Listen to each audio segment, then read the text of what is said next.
Most of us talk about white supremacy, but we have never understood the architecture of white supremacy. Therefore, we continue to be victims of it because the light of truth has not shown the root of white supremacy. Once the light of the sun strikes the root of the tree dies. And what has happened to black people and white people and Jews and Gentiles is that a small group, 10%, have deceived and misused 85% of the people and sucked their blood to live in luxury at the expense of those who do not understand the law of cause and effect and believe in a mystery God and a poison animal eaters. But the wickedly wise have known the truth. And because they know the truth and they know the time, they are working night and day to trick you out of the promise of God and take you down to hell with them because the time of their end has come.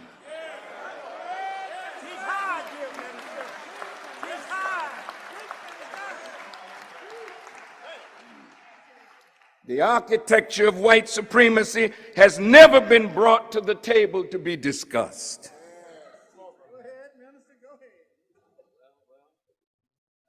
The architecture of white supremacy will have to be exposed so the tree of white supremacy can die and the tree of humanity can live.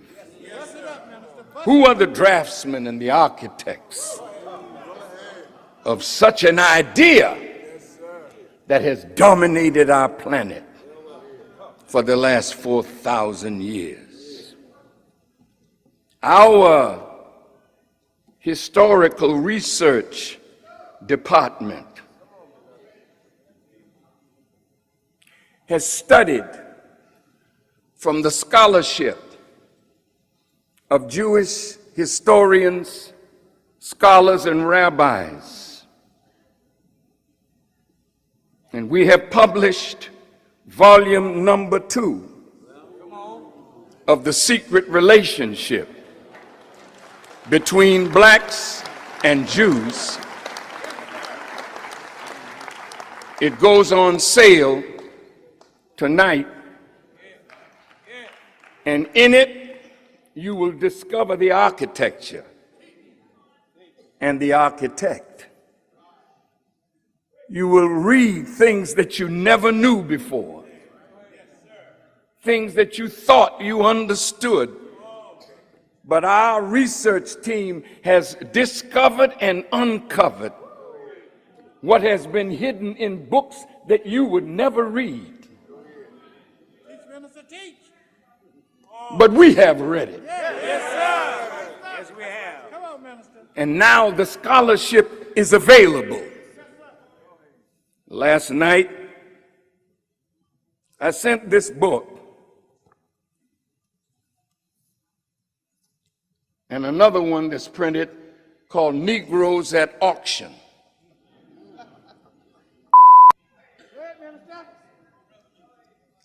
I sent it to Mr. Abraham Foxman of B'nai B'rith, to all the leaders of the major Jewish organizations. I sent it to President Obama, to Rahm Emanuel, to David Axelrod, to Timothy Geithner, to Larry Summers, to Ben Bernanke, to all the people that should know what was done to us and can no longer hide. That's why Jesus said, "You shall know the truth, and the truth shall set you free. What truth shall you know? If you are not yet free, and you are not, then you do not yet know the truth that Jesus was talking about that would free you from your open enemy, awaken you, cleanse you, and reconnect you to the God who has come for your and my salvation. I'll get into more of this during the lecture, but it's too much. You'll have to get the book yourself. Now, after I'm sending it, of course, to all these talking heads, Hannity and Combs and Glenn Beck and Larry King and everybody that talks.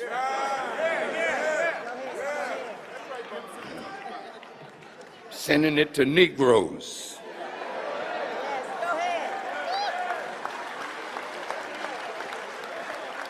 We're sending it to black college presidents.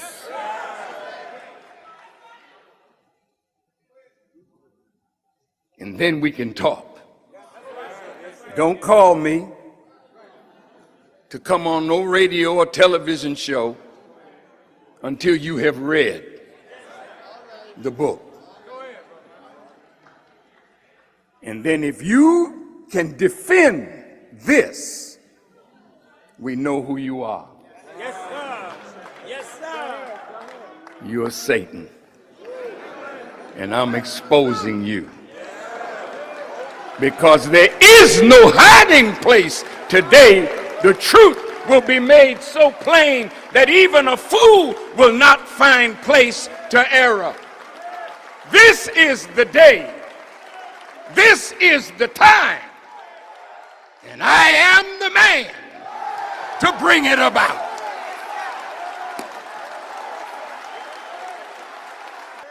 So, all you scared to death Negroes,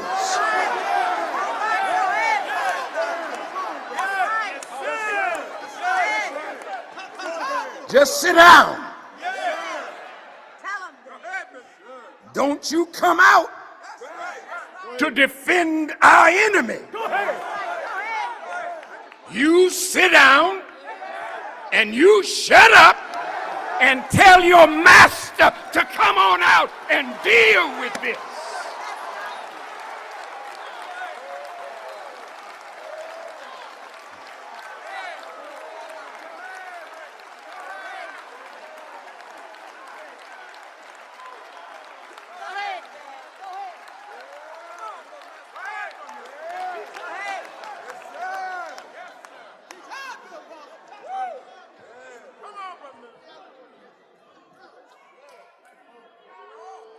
Now,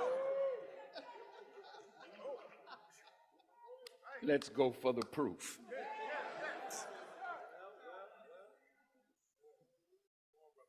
The proof starts in the book of Genesis. Genesis and the first 5 books of Moses, called the Pentateuch, Yes, sir. begins with in the beginning. What beginning? When was that? In the beginning, God created the heavens and the earth was without form and void, and darkness was upon the face of the deep. Yes, sir. Interesting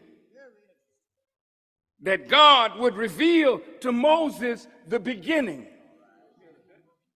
because Moses was 4,000 years ago, 2,000 years after the beginning. Because the beginning, according to the book, is 4,000 BC. That's right. Moses came 2,000 BC, so there were 2,000 years that he had to get up to speed on.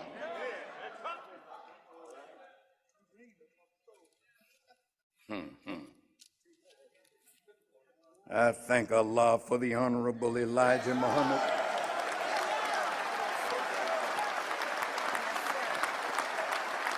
And soon every one of you will join me in thanking God for that man.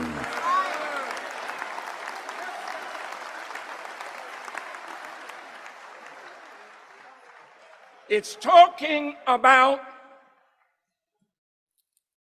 the relationship between heaven and earth. I'm just going to be brief, hit these points. Earth cannot function without heaven. There has to be a relationship between earth and heaven in order for life to come up out of the earth, because without the heavens, nothing can come forth from the earth. The earth was without form and void. Something needed to be brought out that was without form and given form.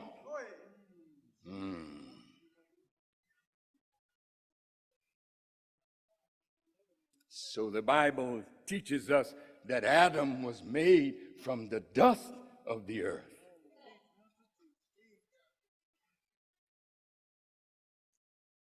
But who was on the planet before Adam?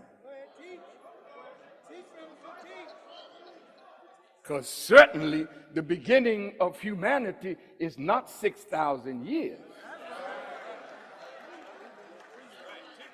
Now you scholars, go look up the pre-Adamites. The pre-Adamites are the aboriginal people of our planet.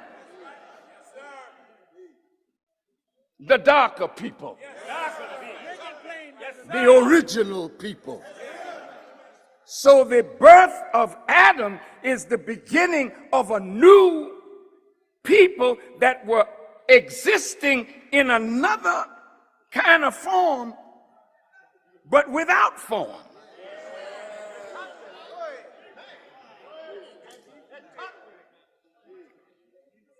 And through a process were brought out of the original man.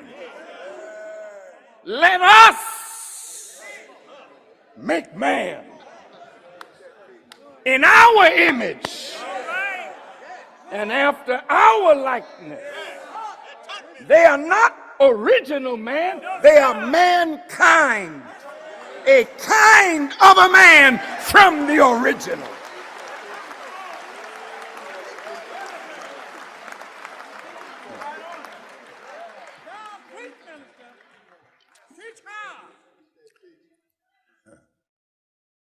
And let us give them dominion, power to rule the fowl of the air, the fish of the sea, and every creeping thing that crawls upon the earth. This is why it's very difficult for white people to submit to black leadership. Because they were given dominion. And even though they act like they're submissive, yes, sir, you have to be careful. Because they're always looking for a way to undermine any black man that rises in authority. I'll get to President Obama in a short while. Now, in this book of Genesis, we get lots of pictures of God and his promise. Look at how this happens. In the 15th chapter of Genesis, God is talking to Abram. And he says to Abram, know of a surety that thy seed shall be a stranger in a land that is not theirs, and shall serve them and shall afflict them 400 years. But after that time, God is speaking, I will come and I will judge that nation which they shall serve, and afterwards shall they come out with great substance and go to their fathers in peace and be buried in a good old age. Now the Jewish people claim that this is talking about them.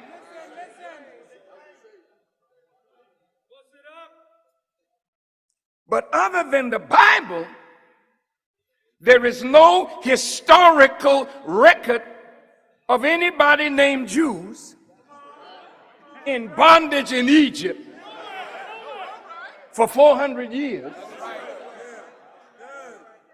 I remember when Menachem Begin was talking with Anwar Sadat of Egypt, and he talked about how his people were in Egypt and had built the pyramids. And I know, I didn't say Cronkite. I know who I'm talking about. Yes, sir. Yes, sir. Thank you for trying to help me.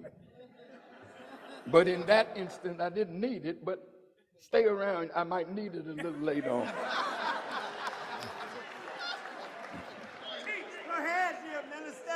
I never mentioned who was doing the interview because it's irrelevant. The fact is that Anwar Sadat said to Menachem Begin, we have no history of nothing like that in our history. That was a hint that Begin was trying to put something over on Sadat because there was a peace agreement.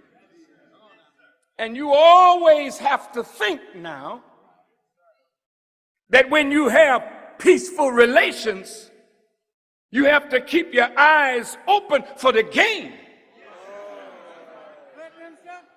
that may be put over on you by a smart, crooked deceiver.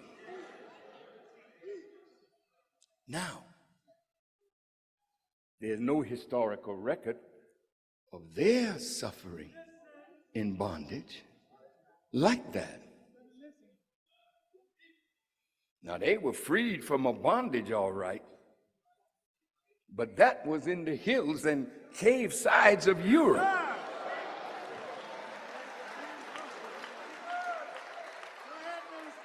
This, as the Honorable Elijah Muhammad taught us, and you can go find it for yourself. Yes, sir.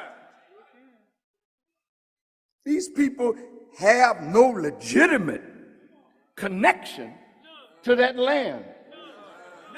They didn't come into existence in the Holy Land. They came into existence, as the Honorable Elijah Muhammad taught us, that Allah taught him, on the island of P.O.W.E.R. Yes, sir. Or as it is written in the book of Revelation, Patmos. They came back to the Holy Land after 600 years of grafting them from black into white. You that study biology, you so-called college students,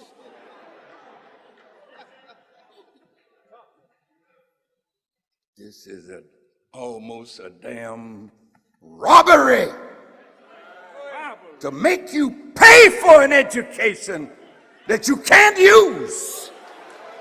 The education has been factored and put before the world. It is inferior teaching. that leaves you still with it in an inferior position.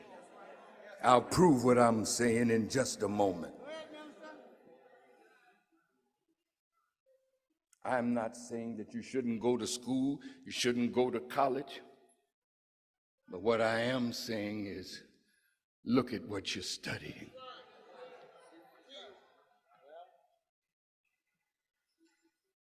Don't waste your mother's money or your father's in a course that will not allow you to benefit your people or yourself.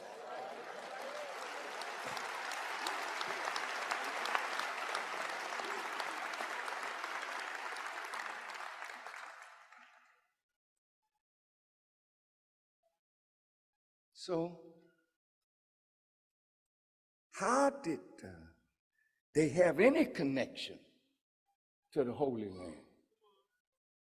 You see, after they came back to Arabia, which is the Holy Land, after the process was completed, the Honorable Elijah Muhammad said that within 6 months, they had turned the Holy Land upside down because they were taught a system of tricks and lies that would divide the family. And it caused us to fight and kill one another because of the falsehoods that have been put between us. This is 6,000 years ago. Now let's see if it's practiced today. I was in Iraq. I visited Shiite and Muslim Sunni mosques. I visited Christian churches. I didn't visit the synagogue, but they were there. And nobody was bothering the next person. You never read about a bombing of a mosque, bombing of a church, until after who got there. That's right. That's right. That's right. Talk to me.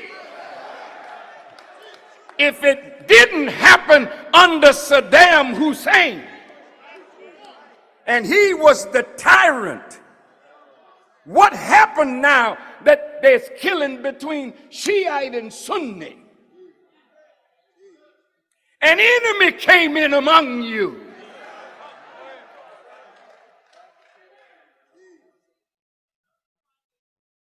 They love to keep us at war with each other.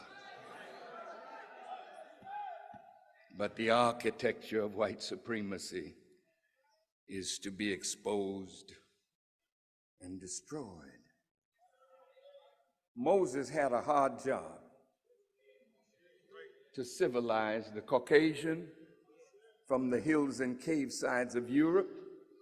He did have another assignment after he got them up in Egypt, but not with them.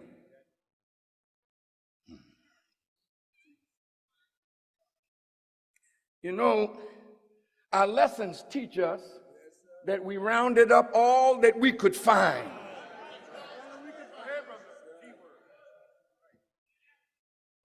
And stripped from them everything except the language and drove them into the caves of Europe, across the burning sand. Yes, sir. So today, you want to join AKA or Delta, Sigma, Omega, Alpha? You got to do what? Cross what? Burning sand. Where did that come from? You want to become a Mason, a Shriner, but you got to cross the burning sand. Where did it come from? It came from your ancestors, driving them out of the Holy Land into the hills and cave sides of Europe. But then the scripture says, the sons of God saw the daughters of men, that they were fair. Well, how did fair get in there when all that area was black? Talk to me tonight.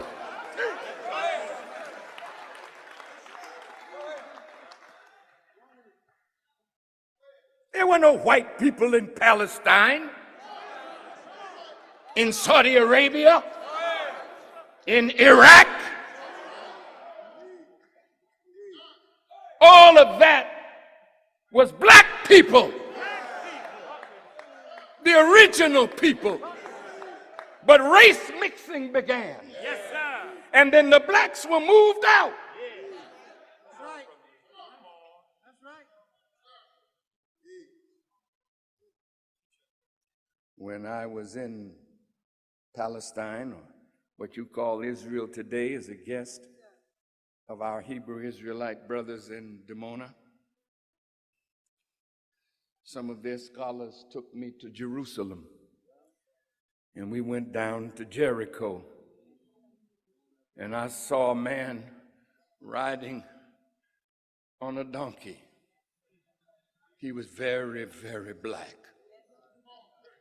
I could not speak his language, but our Hebrew Israelite brothers spoke to him in Hebrew.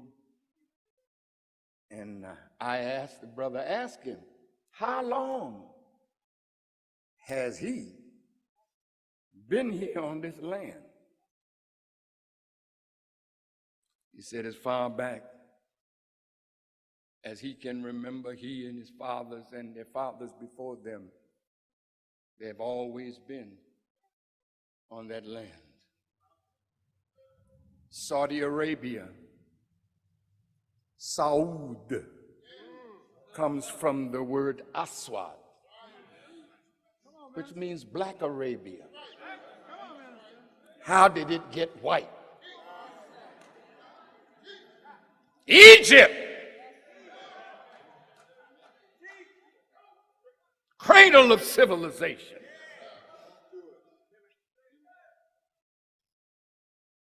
Southern Egypt is where Cairo is.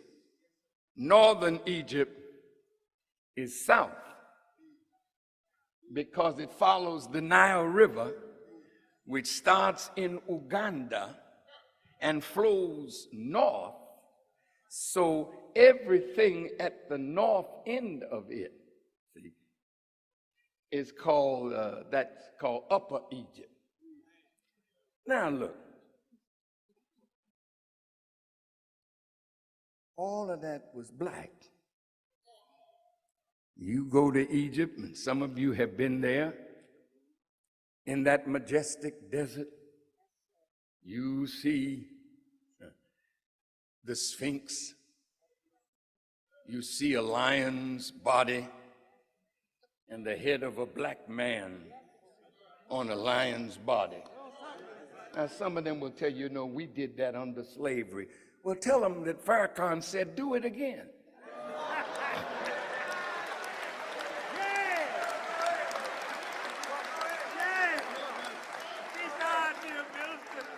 Because if you can't do it now, and you can't, you didn't do it then. This was a wise show of the great wisdom of our ancient fathers. Two things cannot rule at the same time. So when the new man came, which is the Caucasian, the black man had to go to sleep in order for the new man to rule. That's right. That's right. So when race mixing began, all these light-skinned ones, you know how it began here, don't you? All us light-skinned ones. And then when you take the light one and he hates black and he marries another light one, then you get lighter ones. And Before you know it, the lighter ones look nearly white, and then they tell you they better than the blacker ones, out of which all of them came. Now, if you're not teaching this in school, if you're not showing black people that they are the mother and the father of every human being on the earth, of every race on the earth, of every kindred, every tongue, and every nation, if you are not teaching this, then you're following the line of white supremacy and keeping your children ignorant that they can be used as a tool and a slave by the architects of white supremacy.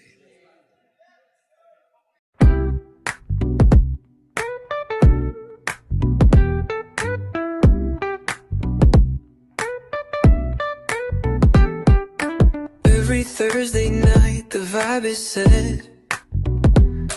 Brother Leo and Sister Claudia, you won't forget. They're bringing truth, they're bringing light. Tune in, let them spark your mind tonight. The Imagination Show. Oh, every Thursday let it flow. Oh, Brother Leo, Sister Claudia, in the glow. It's the place to be, you already know. They talk that talk, they walk the walk, breaking it down, no need for small talk. Wisdom flying like the eagle's soar. You'll leave with more than you came here for. Open your heart, let your mind expand. Feel the rhythm, take a stand. The Imagination Show. Oh, every Thursday let it flow.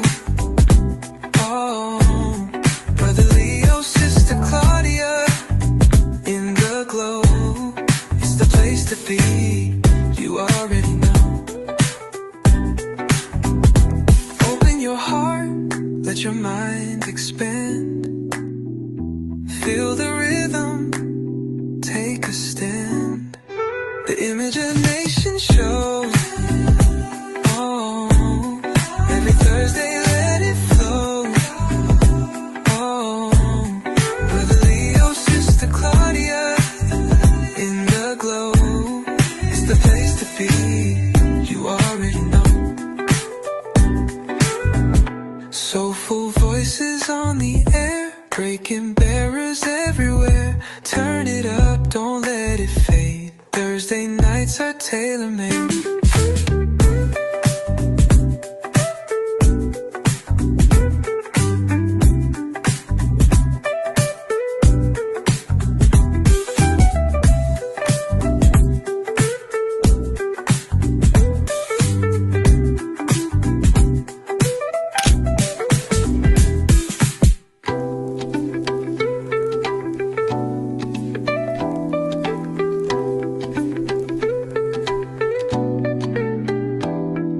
Soulful voices on the air, breaking barriers everywhere. Turn it up, don't let it fade. Thursday nights are tailor-made.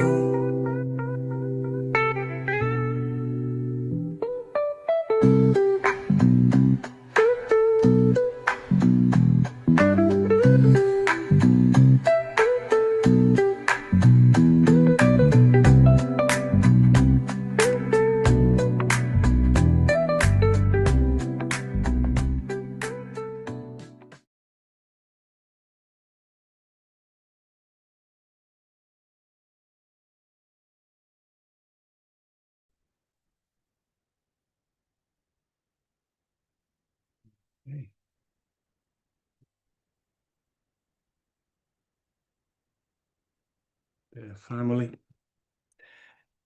in the name of Allah, the Beneficent, the Most Merciful, I bear witness that there is no God but Allah, and I bear witness that Muhammad is his servant and messenger. I greet you, my dear beloved brothers and sisters, in the greeting words of peace. We say it in the ancient tongue of Arabic. Assalamu alaikum. Walaikum salam. Welcome, welcome, welcome, dear beloved family, to another edition of the Imagination Show.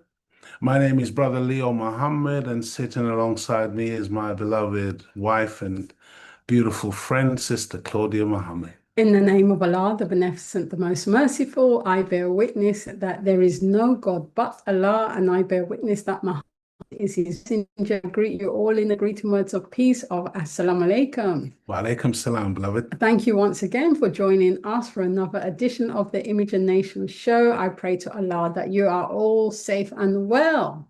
And how are you today, brother? You seem a bit quiet. Yeah, not too bad, but I'm not quite sure what the weather is like outside. Warm. It's warm. today. It's warm in here. I'm Yes. feeling pretty hot, and my spirit is a little bit pensive because, the Imagination Show is really, really not about entertainment. It really is about information.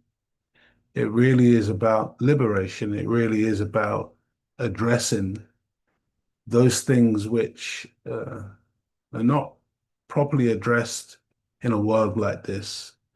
And it's very much about the recitation of the teachings of the Most Honorable Elijah Muhammad, as taught and exemplified by the Honorable Minister Louis Farrakhan, because as a people, Black people primarily, we have to change our condition. We have to go free. We have to do for self. Mhm. And so I'm always a little bit pensive, a little bit conscious when trying to come up with the themes and the concepts and ideas for the show, to make sure that it's not about vanity, it's not about showing off, it's not about entertainment, it's not about, doing things to be seen of men, but it really has to be about something much deeper and something much more substantial in trying to be a part of the solution to the problems that beset Black people. And this particular subject that we're dealing with this week, it's there's elements of it that just really, really upset me, really annoy me, really makes me very angry and very afraid for our people, and whether or not sufficient numbers of us are going to wake up in time to do what's necessary in order to prevent what the enemy has in store. Almighty God Allah came in the person of Master Farad Muhammad, and he's given us a teaching. He's made a contract with us that if we would do certain things, then he would be our backer. He would be the one to defend us. He would be the one to fight on our behalf. But if we don't do those things, then we leave ourselves out in no man's land, open to the wiles of Satan. And so, dear beloved family, I pray that you are all well. I pray that you are looking forward to this episode, and I pray that Allah will bless myself and Sister Claudia to do justice by the subject matter. Go ahead, sister. I was going to say, on what you were saying, I was having a conversation with my sister yesterday. Yes. And we were saying, when we say the prayer as Muslims, I seek thy refuge from anxiety and grief. I seek thy refuge from lack of strength and laziness. I seek thy refuge from cowardice and ungodliness. I seek thy refuge from being overpowered by debt and the oppression of men. Oh, Allah, suffice thou me with what is lawful, to keep me away from what is prohibited. And with thy grace and mercy, make me free from want of what is besides thee.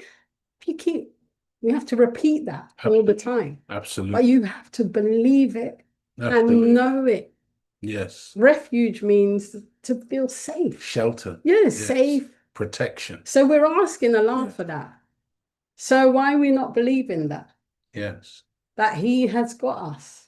And myself and my sister saying, it's like somebody saying, come, I've got you. Don't go that way. I've got you. Yeah. And then we're thinking, no, I know better. No. Yeah. What does come for us? Yes. We've got to have the faith I think and believe. I will betake myself to the mountain. Oh, exactly. And do what? Yeah, and drown. That's right. So, it is, we really have to believe and stay positive, regardless of what's happening around the world or in your own life, as words have weight. And to stay in that negative zone, it'll just keep you down because your mind will start believing it. So we have to know and believe and trust and have the faith that Allah is with us. Absolutely. And also, we've said this before on the Imagination show, but just to reiterate, be careful of your self-talk. Okay, don't talk yourself down. Yes. Okay, and don't talk yourself into a negative place. Always remember, dear family, that as Sister Claudia just said, words have tremendous power. Right. They carry weight and they carry force.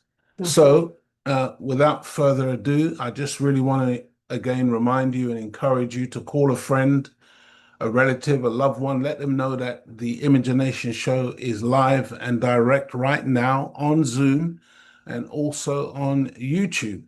And also, dear family, please, please, please, the numbers that watch the show on a weekly basis never match the numbers that hit the like button. So we really want to encourage you to hit that like button while you're watching the show. Hit the like button, because it does help to really have the show grow and develop, and the algorithms of the computer recognize the more likes and the more shares and the more subscriptions. So please like, share, and subscribe to the Imagination show.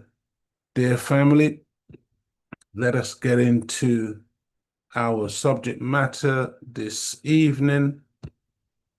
And as always, I tell you again, man, I don't intend to be long, even though we have a little bit of material to get through. Why is it nearly halfway through the month already? It's just crazy. The time is going so quickly. It's just crazy. We're almost in the silly season, what I call the silly season. Dear family, welcome to episode 208 of the Imagination show. Today is Thursday, November the 13th, 2025. And the title of the Imagination show today is Who Will Lead Africa's Liberation? Who will lead Africa's liberation? It's unfortunate that we have a lot of Black people in the world who think that we don't need leadership, think that we can just be a rabble, be a crowd, and somehow we're going to get through, somehow we're going to make it into, the hereafter. We're going to make it into some paradise. We're going to make it into some wonderful place without any form of leadership. For the human being, it just does not work that way. Almighty God Allah raises leaders for his people. And if you study the Honorable Elijah Muhammad and the Honorable Minister Louis Farrakhan, you will see clearly, plainly, that these are men who have been anointed and appointed as leadership for the Black community. And if you look around what's happening on the African continent, you will be able to clearly identify those who are doing the types of things which indicate good leadership for our people, as opposed to what has passed as leadership on the continent in the past, which has really just led us like a dog chasing his tail, round and round in a circle, never making any progress. Hence, in 2025, they still can talk about Africa as developing. They still can talk about Africa as underdeveloped. They still can talk about Africa as being deprived, etc., etc. Look, man, that's got to stop, okay? And there is leadership right now emerging on that continent, and we need to embrace that leadership, dear family. We need to support that leadership. We need to make sure that we recognize that leadership and not ever again allow ourselves to be misled by those who do not have our best interest at heart, but have the interest of our open enemy at heart. Before we really get into our main subject today, I just wanted to say, I don't know who the white hand handing out pre-rolled joints of weed to the hurricane-stricken people of Jamaica belongs to. But if I was there with a machete, I would be tempted to chop that hand off. I don't know if you can see the hand in the picture there. I'll play the video in a second.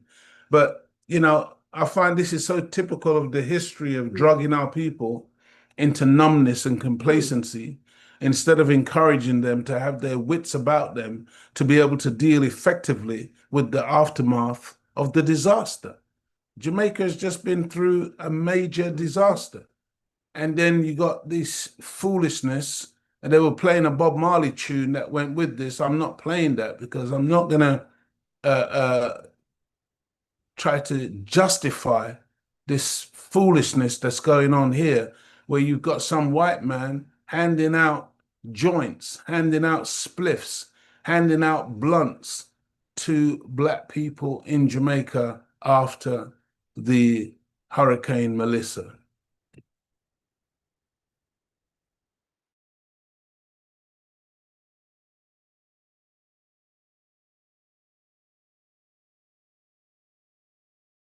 Even know what kind of weed that is? Do we even know? But look at us, man. I hate seeing black people with their hands out like this, accepting anything that a devil can just come and just give us. And we're there just gobbling it up, man, not having any sense that this could be just pure poison that we've been given here. You know, it really hurts. It really hurts.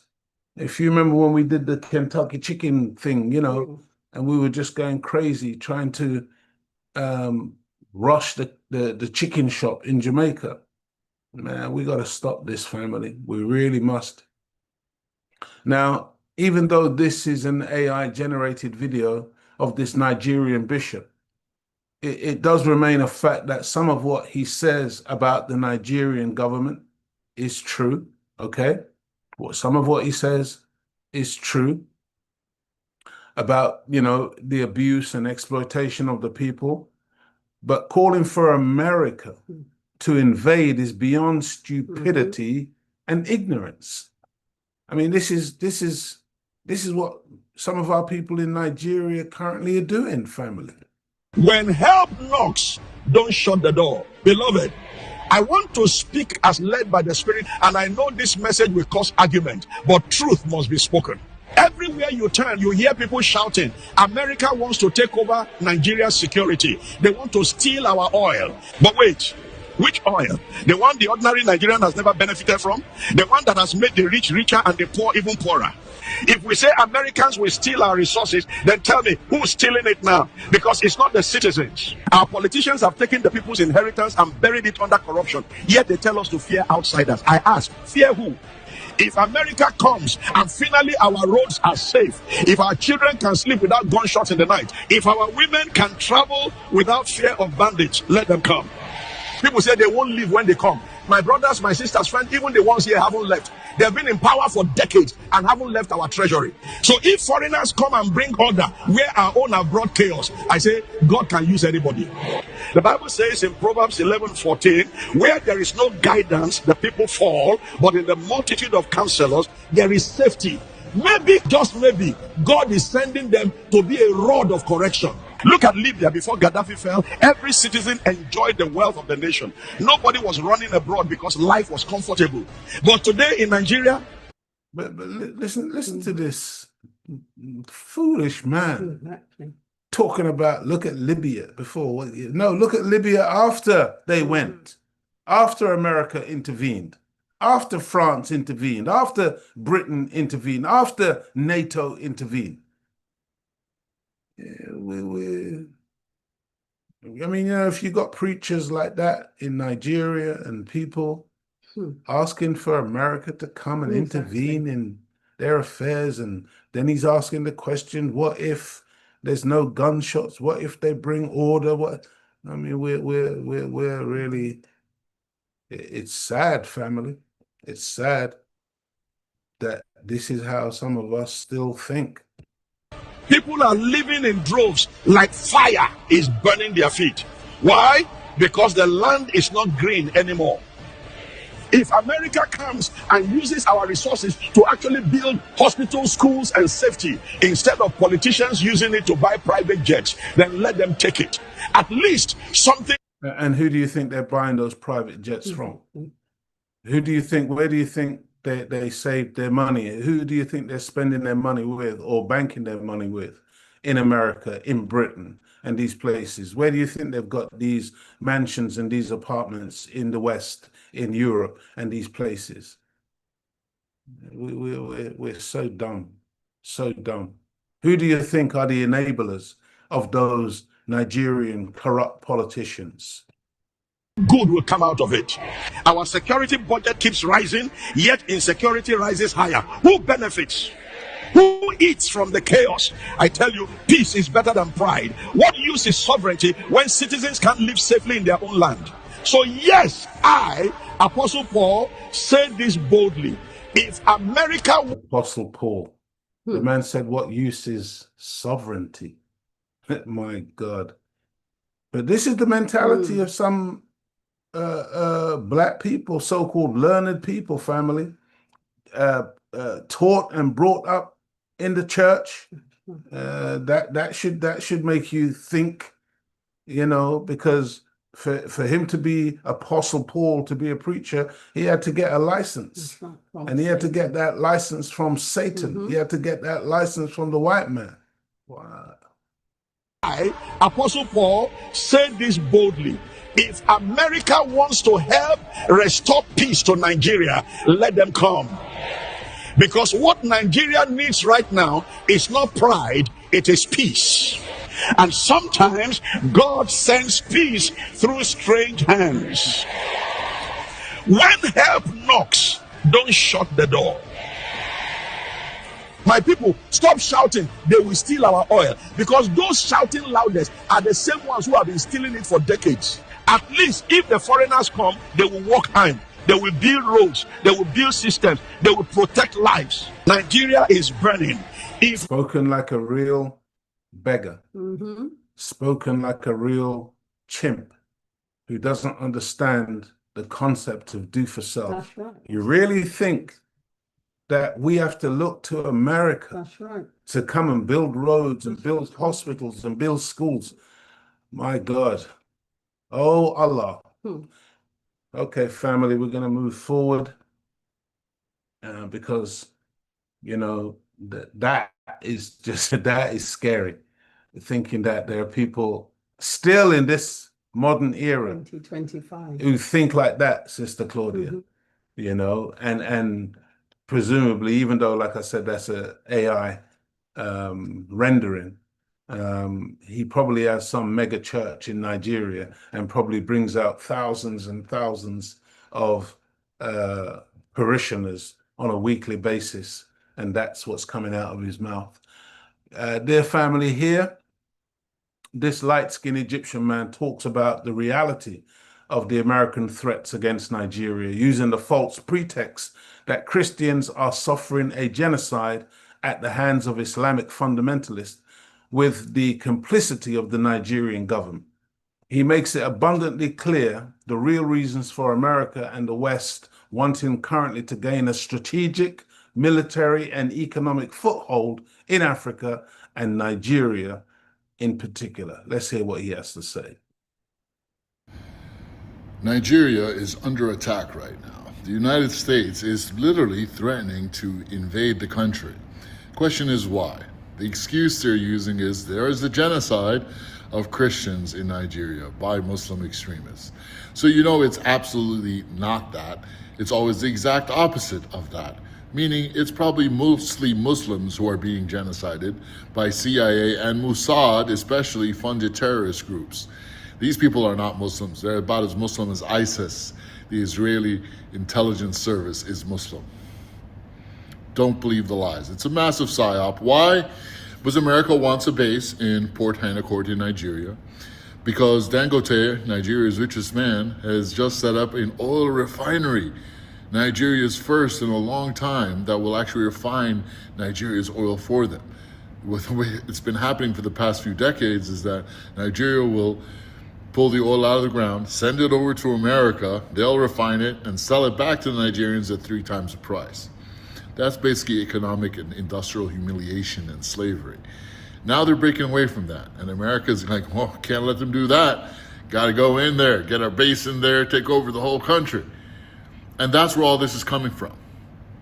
And the vast majority of these voices online screaming there's a genocide of Christians, these are all paid shills and bots. This is the course.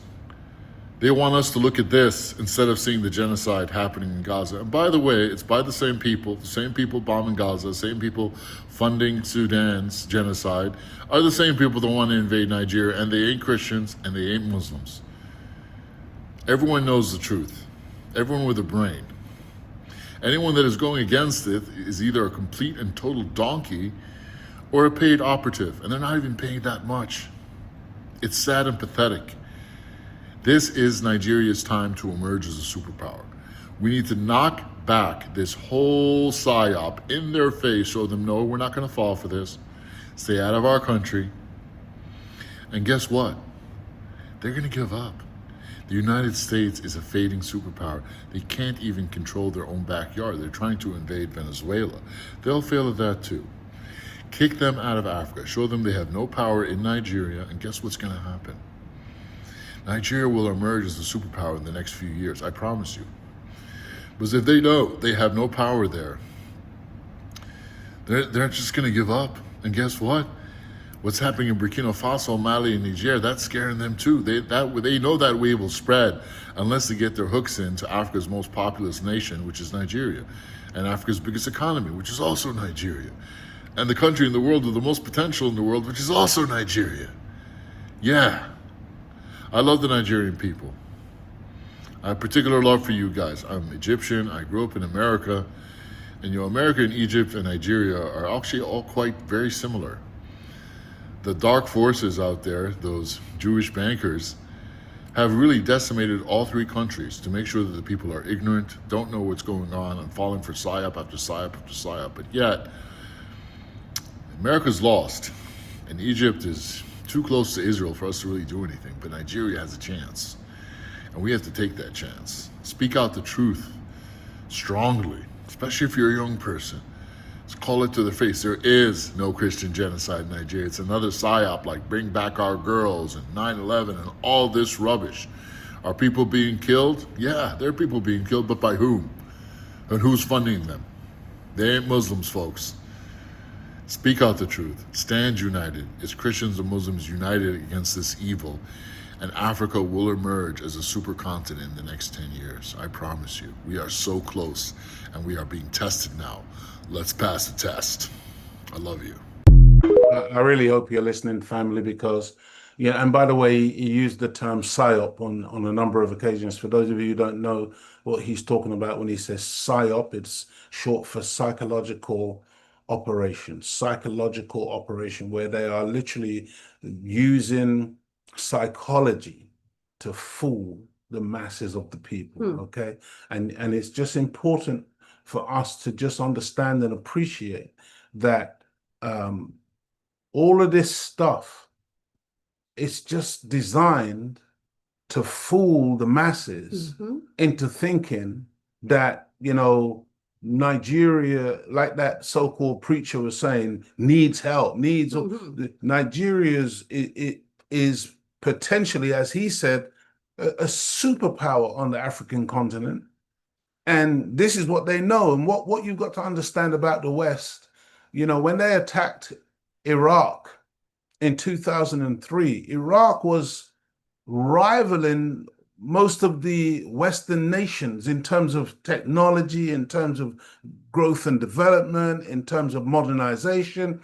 And what they can't stand is the idea that any so-called Southern Hemisphere nations can rival what they have in the West. And so what they do, they manufacture false charges in order to go and actually wreck that country. You listen to their language, they say, we want to bomb them back to the Stone Age.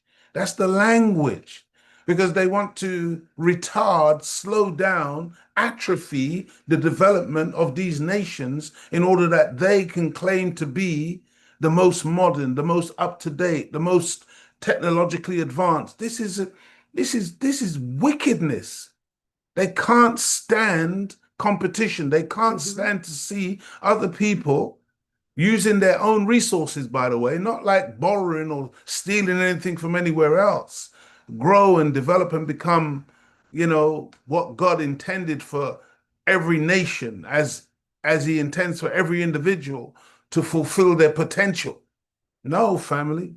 The whole idea is to destroy Nigeria in order to stop it from becoming what it's destined to be, right. which is, you know, a very, very rich, very, very powerful country, the most populous nation on the African continent, you see? And this is what it's all about.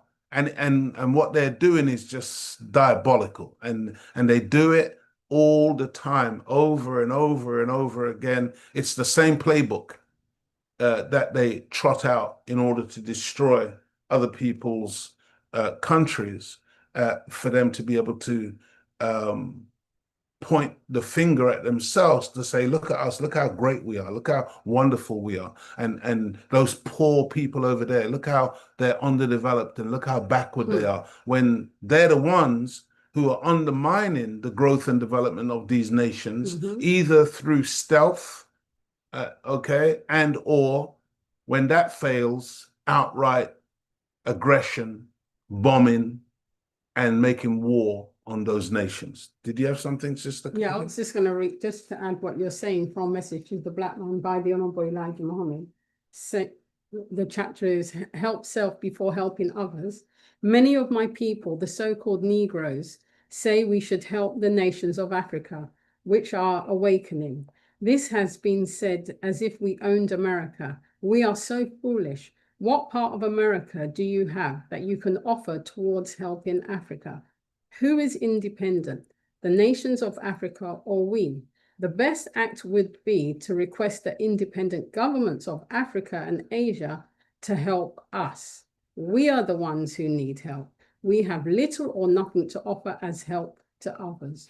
We should begin to help at home first. And that's why they know. Yes. That's why they have to attack Africa. Absolutely. Absolutely. And I've made this argument myself in the past, you know, coming from the teachings of the Most Honorable Elijah Muhammad to some of our people. And you know, we get all emotional and we act like we don't understand, because we want to keep sending secondhand computers to Africa. We want to keep sending secondhand desks to Africa. We want to keep sending secondhand clothes. Stop it, man. Africa don't need that crap. Okay, that needs to go in the bin here. Okay, what Africa needs is to be left alone from the West, that they can actually develop the resources that they have, the land that they have, and you will see Africa take over overnight. You know, the West needs Africa. Africa don't need the West. Absolutely. But you see, if we keep on, It's turned backwards. yeah, acting like, oh, Africa is this place that is all needy and whatever. No, look how long they've been so-called sending aid to Africa. How has it It's a helped trick, Africa? Of isn't course, it? it's a trick. It's disgusting. And we gotta wake up, Mm-hmm. family, and learn to, really appreciate. By the way, that image that was on that last thing there, that was an image of Cecil Rhodes, the one who is so arrogant that he stole the country of Zimbabwe and called it Rhodesia. This is the one who, created a scholarship called the Rhodes Scholarship, that so many of these politicians and others in the West, they go and this is like an award they achieved, the Rhodes Scholarship. And he was a proper devil, a real racist demon who did so much harm, so much damage to the African continent. And when I was in Zimbabwe, I couldn't believe it. I was in the city of Bulawayo, and there was a hill, and on top of that hill was this devil's grave. I said, "What? Come on, man!" I said to my African brothers, that thing should be dug up, dashed in the sea, or sent back to Europe or whatever. But you see, we keep these things in place. And it's like the Honorable Elijah Muhammad says, the skunk, as long as we keep those things in place like that, family, the influence, the control, it remains. And we gotta learn how to dismantle and destroy and do away with their influence, their presence in our lives.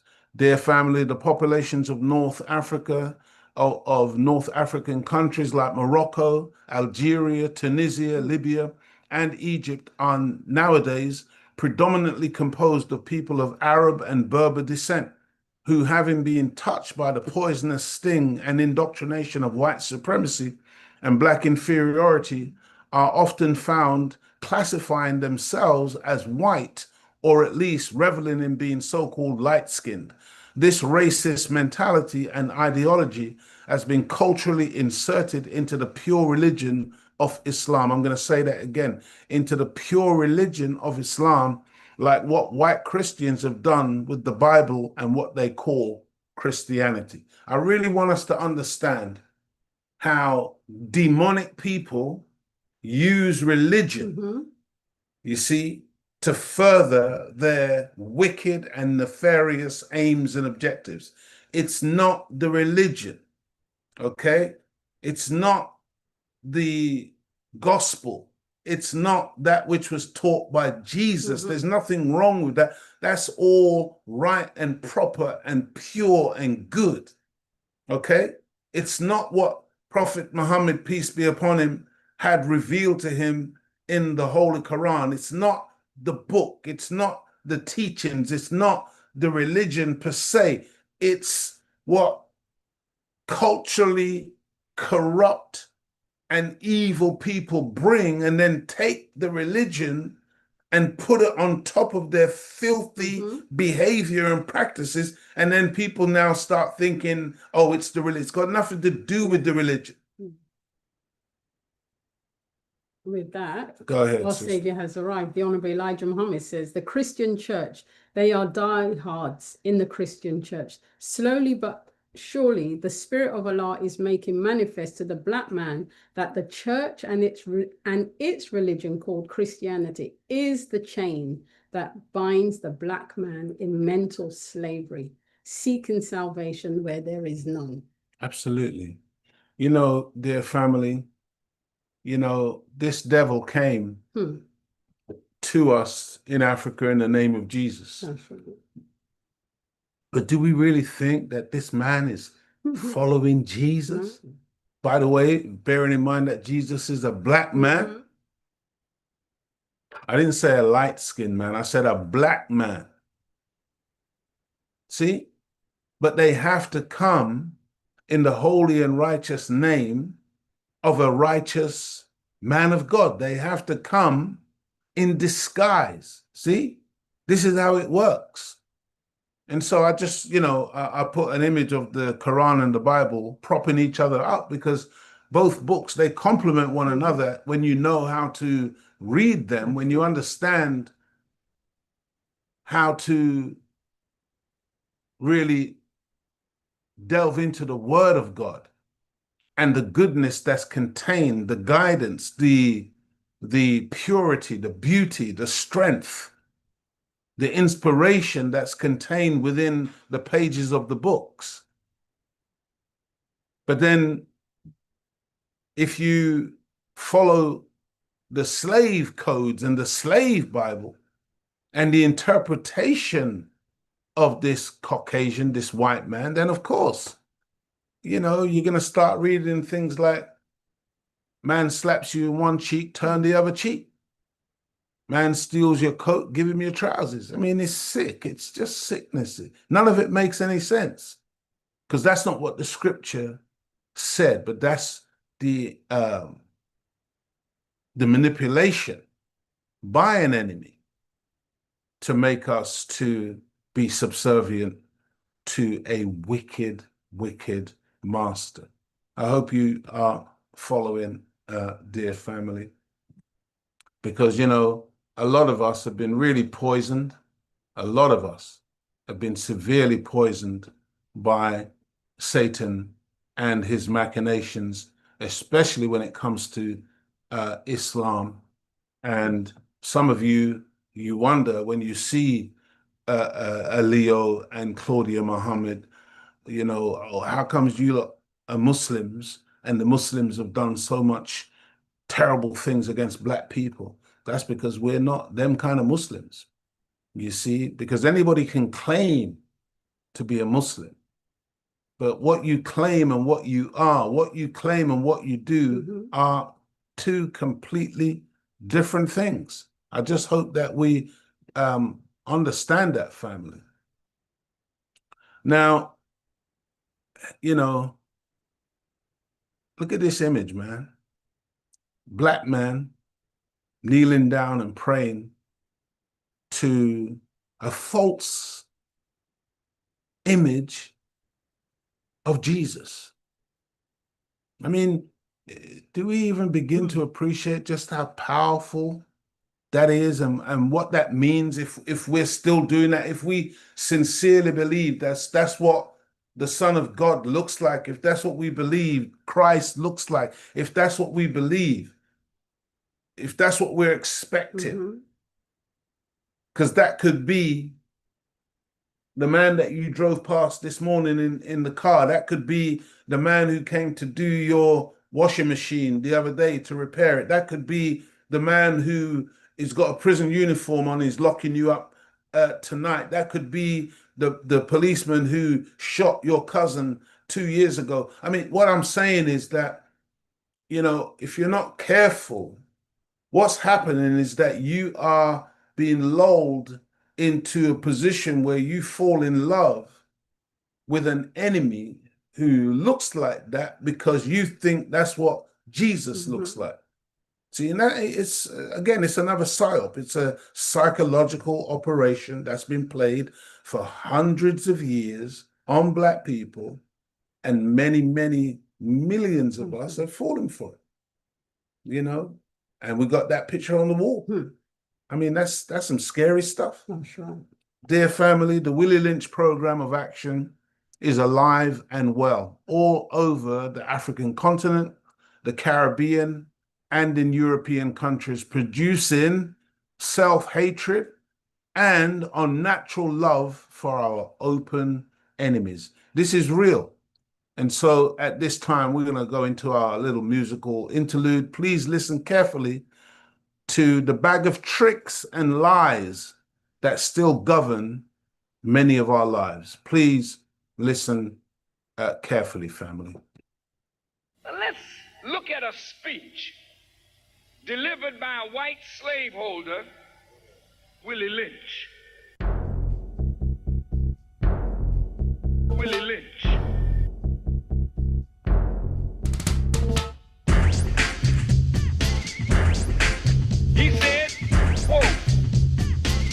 use fear, distrust, and envy for control purposes.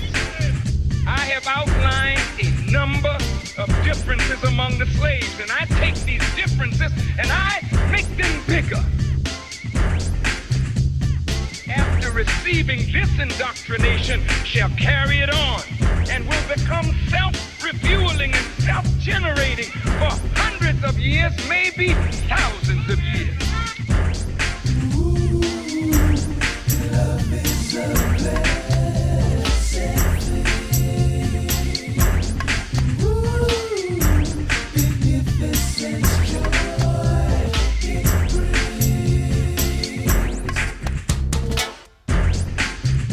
I shall assure you that distrust is stronger than trust, and envy is stronger than adulation, respect, or admiration.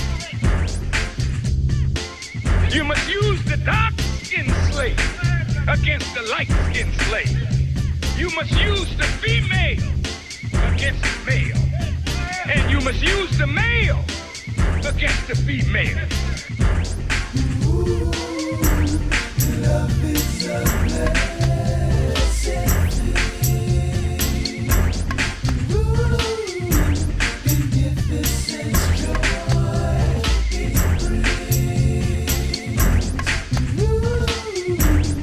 Love is a blessed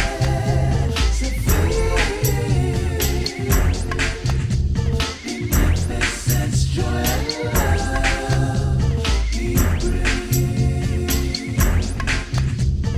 Distrust all blacks, but it is necessary that your slaves trust and depend on us. They must love, respect, and trust only us. Love is a blessed thing.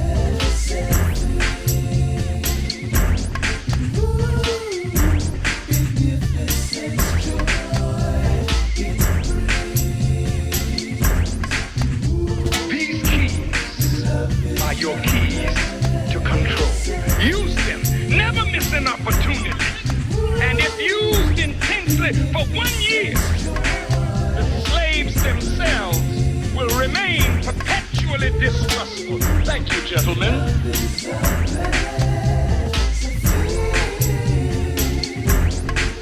Willie Lynch.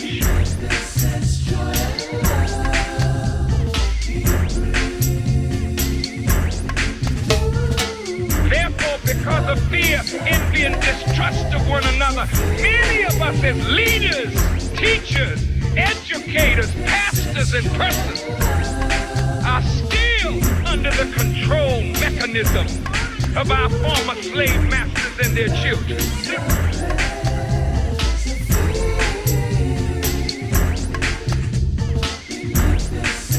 End of quote. So spoke Willie Lynch. So spoke Willie Lynch. So spoke Willie Lynch. So spoke Willie Lynch. So spoke Willie Lynch.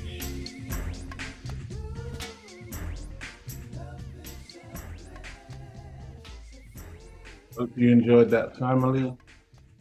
Hope you enjoyed that. Praise be to Allah. If used intently for 1 year, that system would remain in perpetuity, ill affecting Black people basically into infinitum.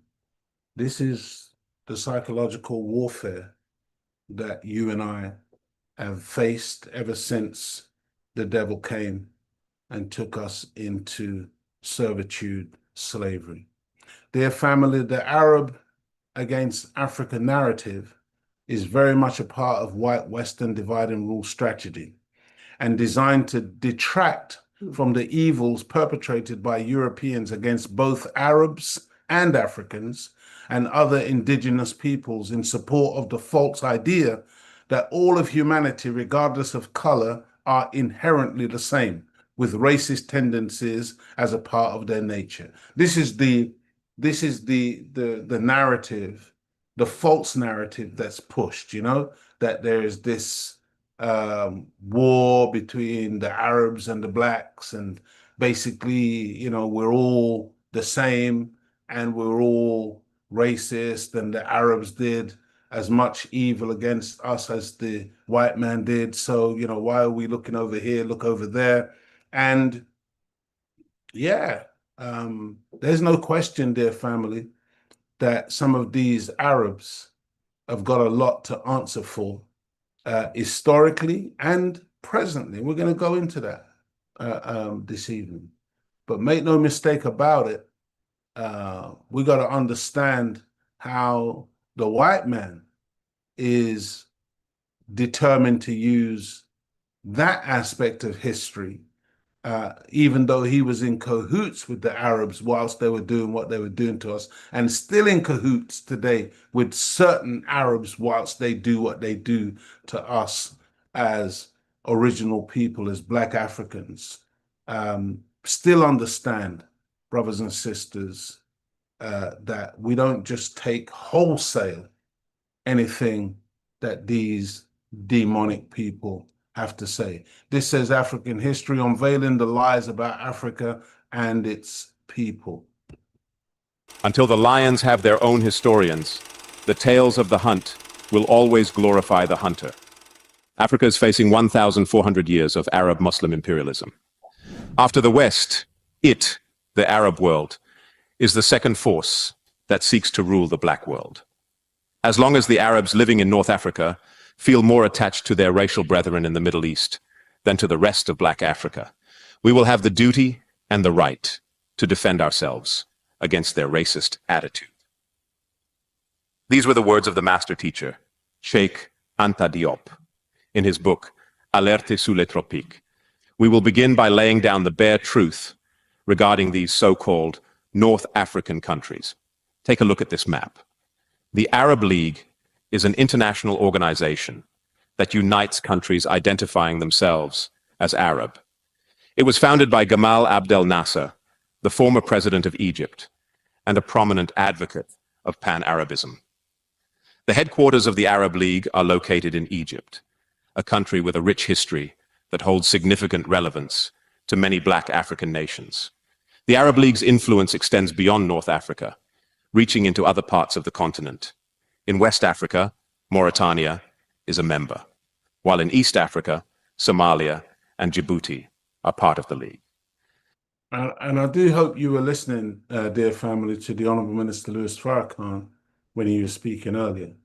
Because you see, when you're talking about North Africa, when you're talking about Egypt, when you're talking about these places, remember what the minister said. All of these places were jet black. All of these places were black. See? And you've got to understand how Arabs came about. Who are Arabs? The original Arabs are black. See? But because of race mixing, if you were listening, because the daughters, the sons of God saw the daughters of men, that they were fair, after we made them 6,000 years ago, and they came back into the Holy Land, they came back into what they call today the Middle East, which is still a part of Africa, and they began making trouble, and they began expanding, and we rounded up all that we could find, and we marched them across the desert into the hills and cave sides of Europe, but many of them were left there. Many of them were hidden by some of our people. Many of them survived, and many of them grew and developed in that region, in that area. And many of them then mixed with the Black people. And as a result of race mixing, then you got these different types of people now coming up, light-skinned. And as the minister explained earlier on, how, this racism, because this was inbuilt into the Caucasian. You got to remember this. Okay? Killed the dark one, married the light one, killed the dark one, married the light one, married the light onto the light, killed the black, killed the black. See, murder against black people was built into their very psyche, into their very nature. And so the idea of white supremacy is from their inception. And so every opportunity that they got to grow and develop as white people or non-black people, and then to turn against black people, they took it, family. They took it. And we, we produced them. This is what we've also got to understand. We produced the white man. That blonde-haired, blue-eyed white man that you see walking down the road, he came from us. We produced him. So yeah, we can, point the finger and blame him if we want, but remember who produced him. And the Arab is the same. The white Arab, he couldn't exist unless he came via the black Arab, but via the original black people in that region, who then race mixed. The sons of God saw the daughters of men meaning white women. And as a result of our mixing with them, having intercourse with them, we then produced our enemy from that womb. Understand this. See, not all the Arabs are like that. Not all of them think like that. And when you're talking about Arabs against Africans and whatever, yeah, it's true. There's a lot of that racism there. And even some of the Arabs, they're still black, but they've got the poisoned mind of white supremacy, where they're desperate to be more Arab, what they perceive to be Middle Eastern Arabism rather than black Africanism. This is how poisonous racism is. This is how dangerous this whole thing is, dear family. And it's infected the whole world, but in particular, that particular region of our planet, man. It's really, really poison. It really is. And the Honorable Minister Louis Farrakhan said that the Middle East will be cleansed. It will be cleansed, and it will be cleansed through war. Despite their predominantly black populations, Somalia and Djibouti are associated with Arab identity, largely due to the influence of Islam. The Arab League's presence is also felt near Central Africa, with Sudan being a member. This widespread membership underscores the cultural and political influence of the Arab world. Interestingly, about 3/4 of the land area of these Arab League states is actually located in Africa. This expansion of Arab influence into the African continent. When he says 3/4 of the land area of these Arab countries located in Africa, the whole of them is in Africa. Again, the Caucasian created something he called the Suez Canal and separated a part of North Africa from the mainland mass of Africa. And as a result, today, we think that that's some separate place called the Middle East. No, it's Africa, dear family. It's Northeast Africa. That's what that place is. All of it is Africa. All of it is originally belonging to the black man. Okay? It doesn't matter what we want to put on it today. The reality is that that's us. That's who we are. And we produced all of those. I listen sometimes to some of the talk around, the Arab versus African argument type of thing. And they talk about Islam coming in at a certain point into Africa as if it's some form. No, we're the originators of Islam. We're the original people who wrote and spoke Arabic. It's not no foreign thing that's come from some distant place. No, all of it started by black people, black people. Okay? Christianity, the Bible, written by us, written by black people. But then an enemy comes and takes what we've created That's right. and uses it against us. This is how it works. This is how it works. We wrote the Quran. We wrote the Bible. Understand this, family. These are our languages. They try to give you the impression that Arabic is some imposition on the continent. No, it's not. It came from us. We're the original Arabic speaking people. Okay? But then some other people have taken it and then they use it as a kind of weapon against the originators of it. It's like, it's like a Black African who has suffered tremendously. And I've been to certain African countries and I've seen tremendous suffering. It's like one of those Africans that I've seen, say in the Gambia, historically, I've seen African children who have been suffering in poverty and in need of just basic things like clean water. It's like one of those Africans then turning around and saying, I reject this soil, I reject this continent, I reject this country because it's treated me so bad. No, that would be so foolish, dear family. It's not the land, it's not the atmosphere or the climate, it's not the fauna and flora that you need to reject. It's the influence of a diabolical and wicked enemy who has come among us and manipulated situations and circumstances that we have to separate ourselves from and discard from among us, and then turn back to that land.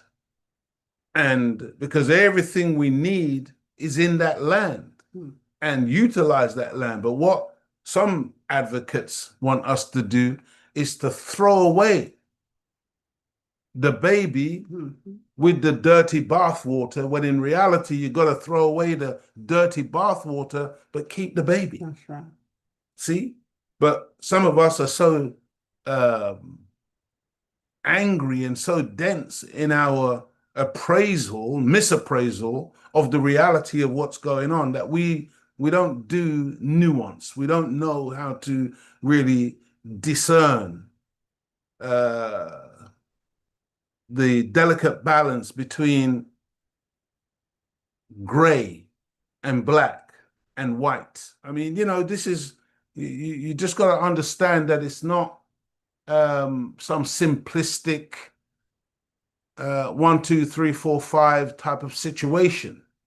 Maybe you got to do some algebra. Maybe you got to do some long division. Maybe you got to do some high mathematics in order to really get to the root answer to what needs to be done. I just want us to understand, dear family, that it's a lot deeper than where some of us stop when it comes to these questions as it relates to,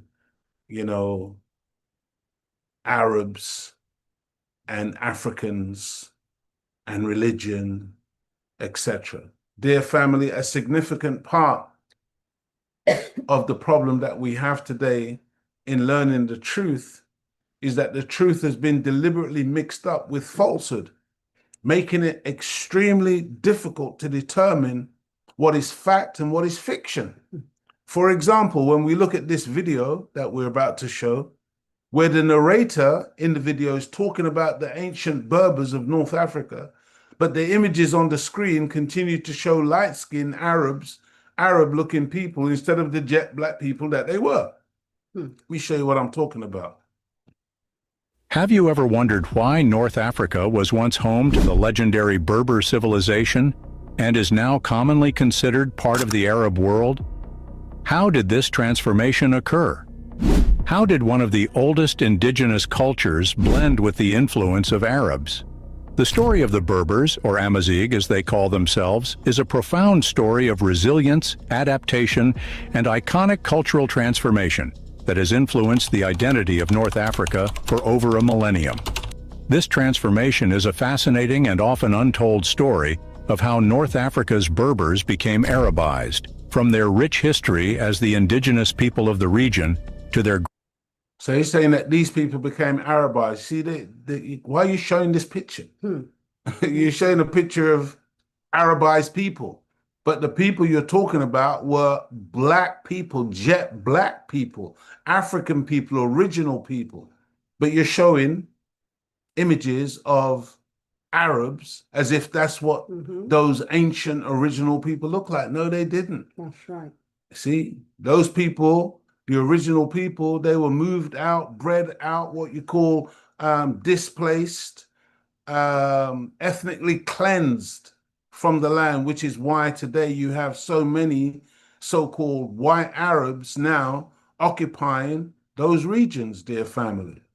gradual assimilation into Arab culture. The journey spans centuries of conquests, cultural exchanges, and societal transformations. For us to grasp the current scope of the nation, we have to first understand the process and gain deeper insights into how cultures evolve, interact, and sometimes merge under the forces of religion, language, and politics. In this video, we'll get to know more about who the Berbers are, their ancient history, and their unique identity that predates Arab influence. That's not all. We'll examine how Islam arrived and the Arabs, an iconic moment in North African history, and break down the process of Arabization, looking at the gradual transformation in their language, religion, and culture.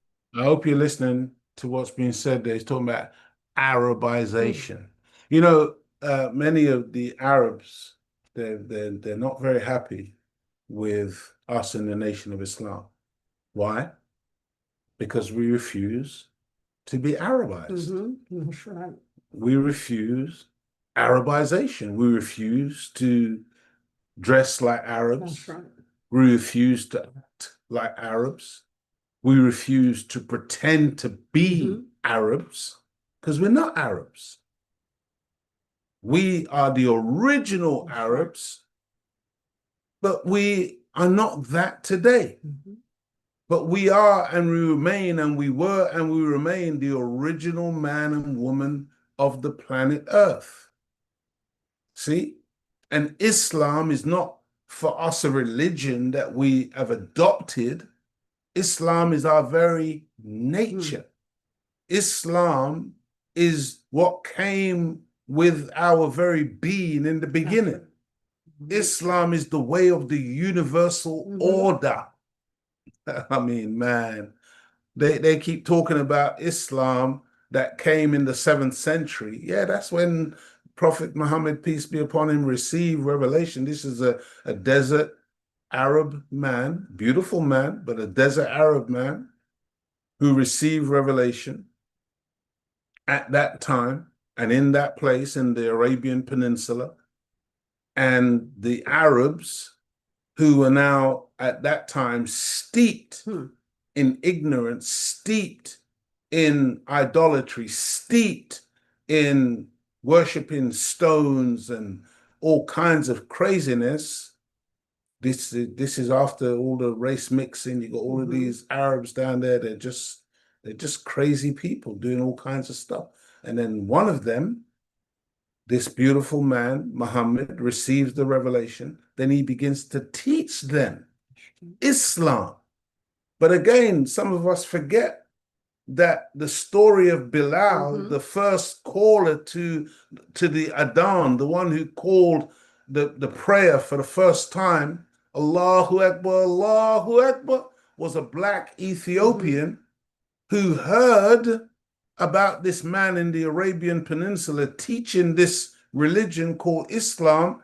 And the way in which Bilal understood it was that the man was teaching the old time religion.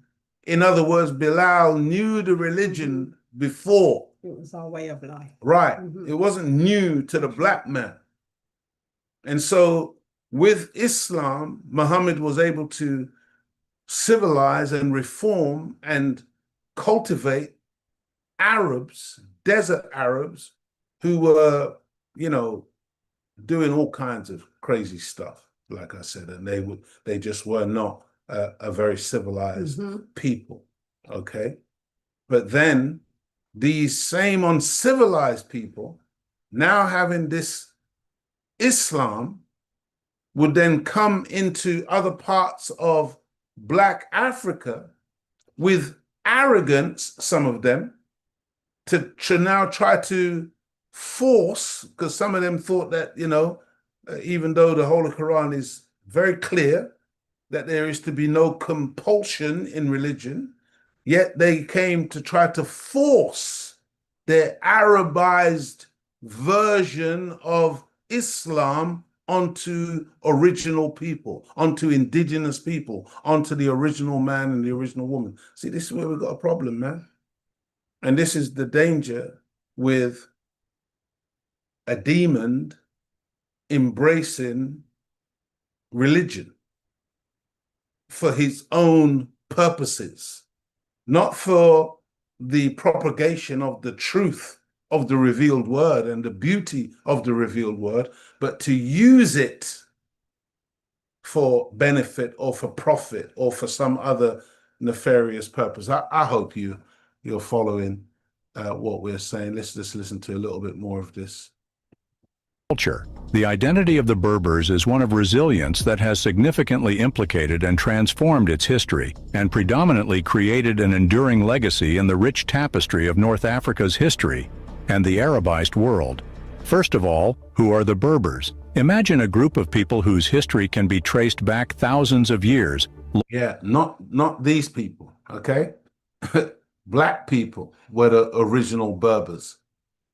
Long before the Arab conquests, Roman legions, or even the ancient pyramids of Egypt were erected. These are the Berbers, or Amadze, the indigenous... Think about Egypt and those black gods who built those pyramids and built the Sphinx. And, now you see these light-skinned Egyptians who have taken over and who are claiming to be the builders, but they didn't build that, family. That's what the original man built. That's what the original Black people built. See? But racism has permeated the entire planet, and the Middle East didn't escape that. The North Africa didn't escape that. And displacement and ethnic cleansing has been part and parcel of what's happened in that region. That's why these countries now there look the way they do, okay? Because racism is real there. And they have been poisoned by the idea of white supremacy. White supremacy. This is what, we were in Hyde Park one day, teaching down there, and some young Arab, brown skin, but he was convinced that he was white. You see, and you'd be surprised how many of them are like that. And they love white people. And if they can get a white person to convert to Islam or something, man, that's like that's heavenly for them. You see, and they really want to be like that. They think that that's, the height of beauty. That's right. To be like the Caucasian.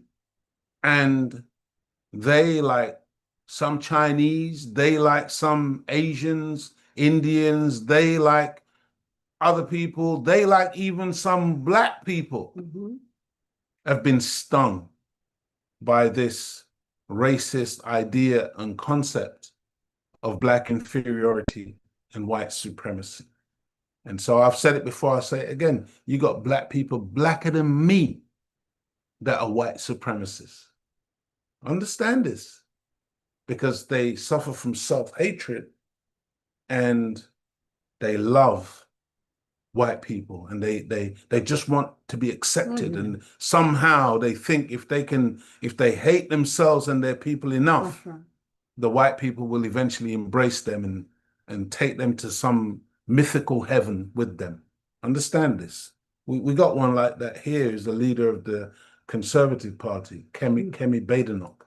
I mean, this is a real sad case of a Black woman who is so desperate to be white that she thinks that she can out white people.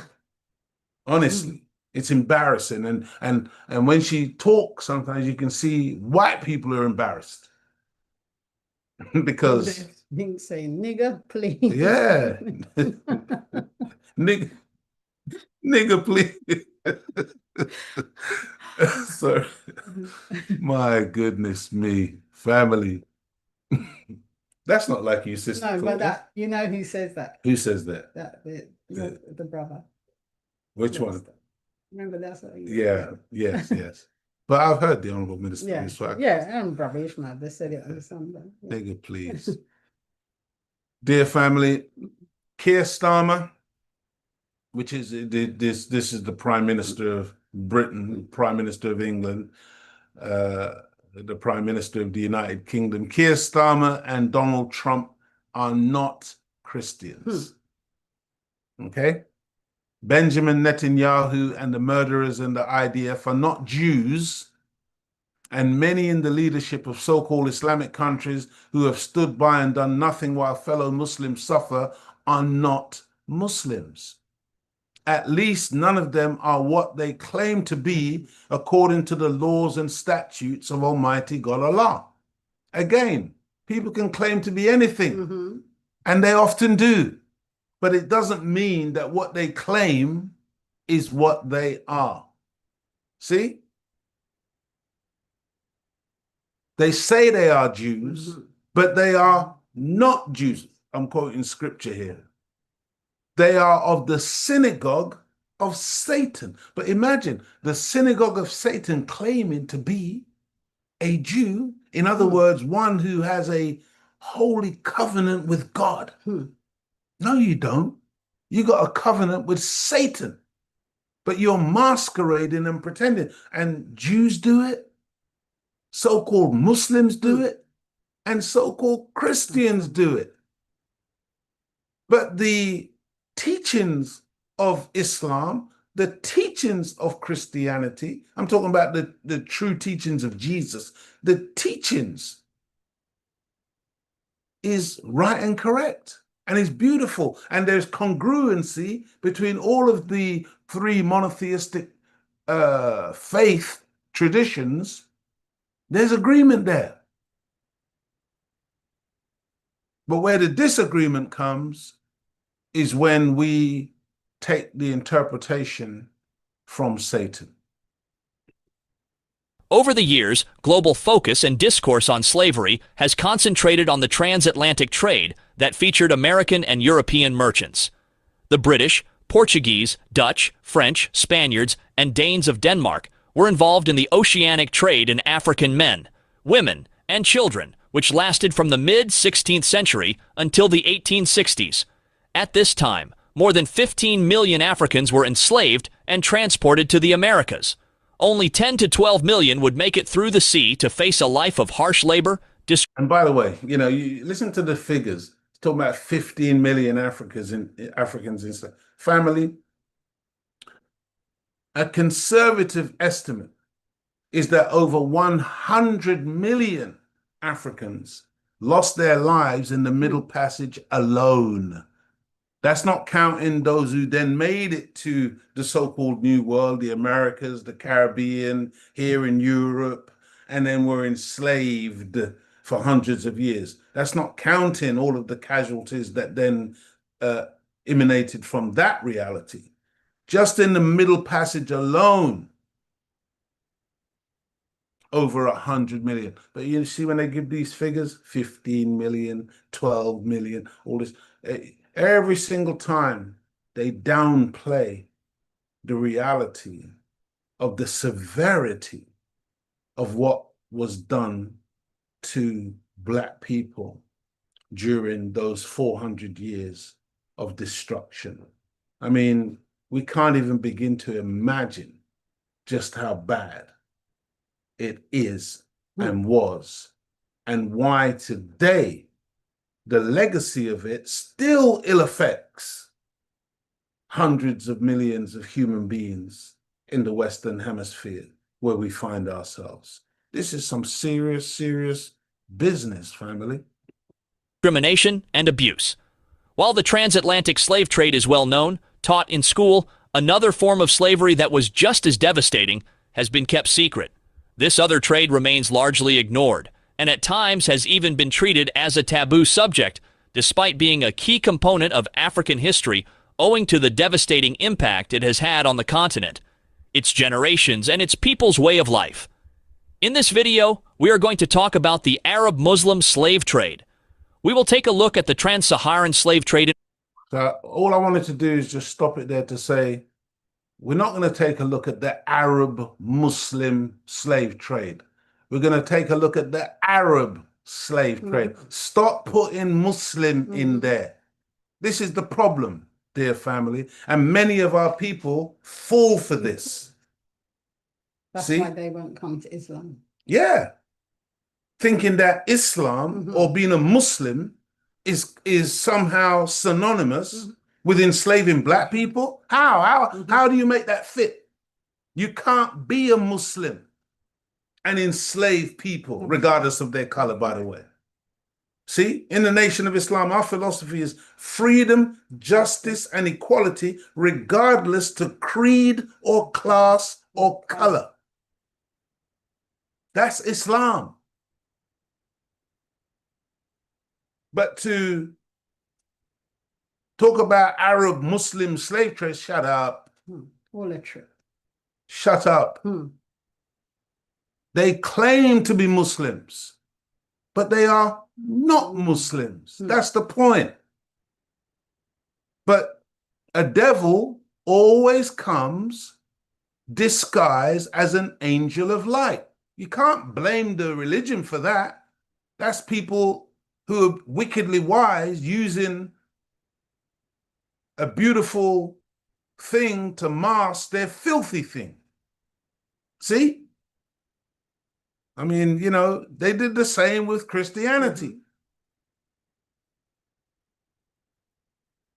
Particular, where Arabs would raid, capture, and enslave even fellow Arabs and Muslims just because they had. Did you miss that?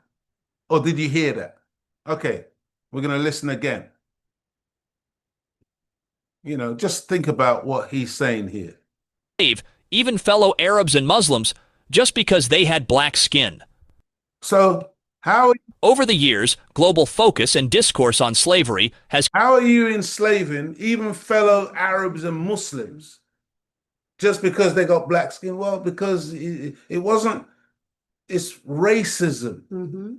It's anti-black racism. It's got nothing to do with religion, because if it was anything to do with religion, how can you then be enslaving other Muslims?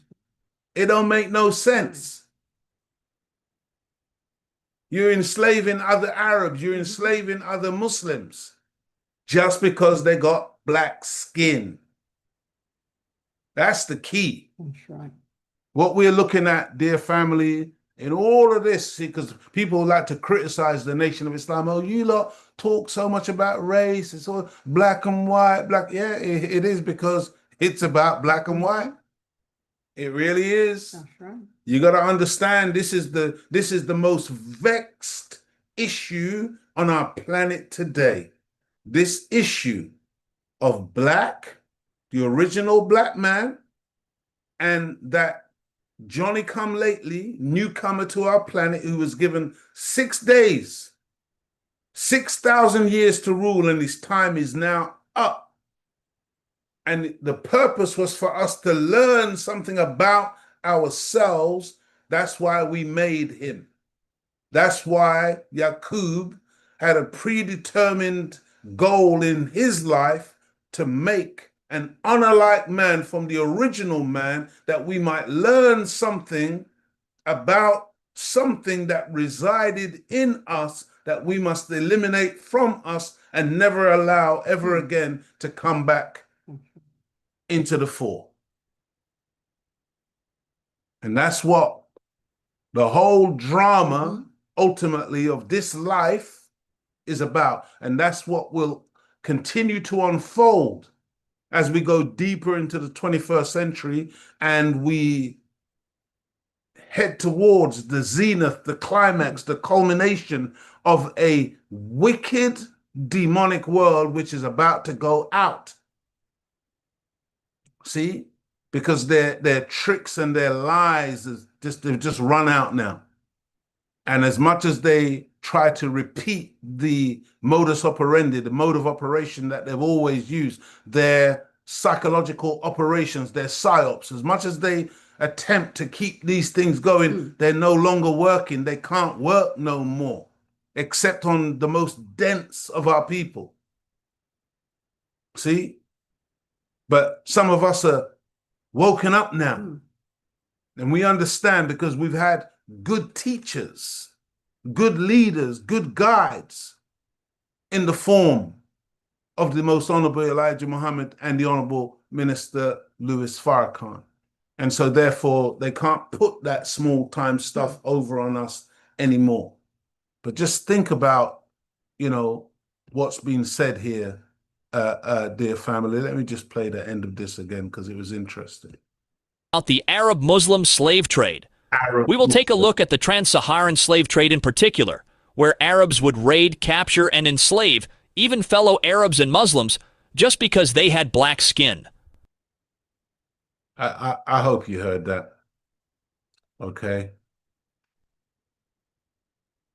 You know, because it's all about that black skin, the envy, the jealousy. I mean, man, I don't know if there's any of you out there right now with that beautiful black skin that still thinks that somehow you're cursed.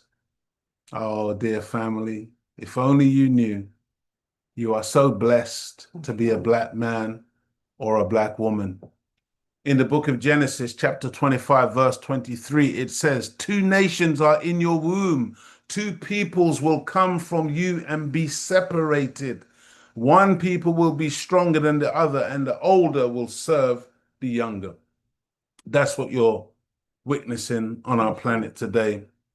We, the original, the older, the stronger, serving the weaker, the younger.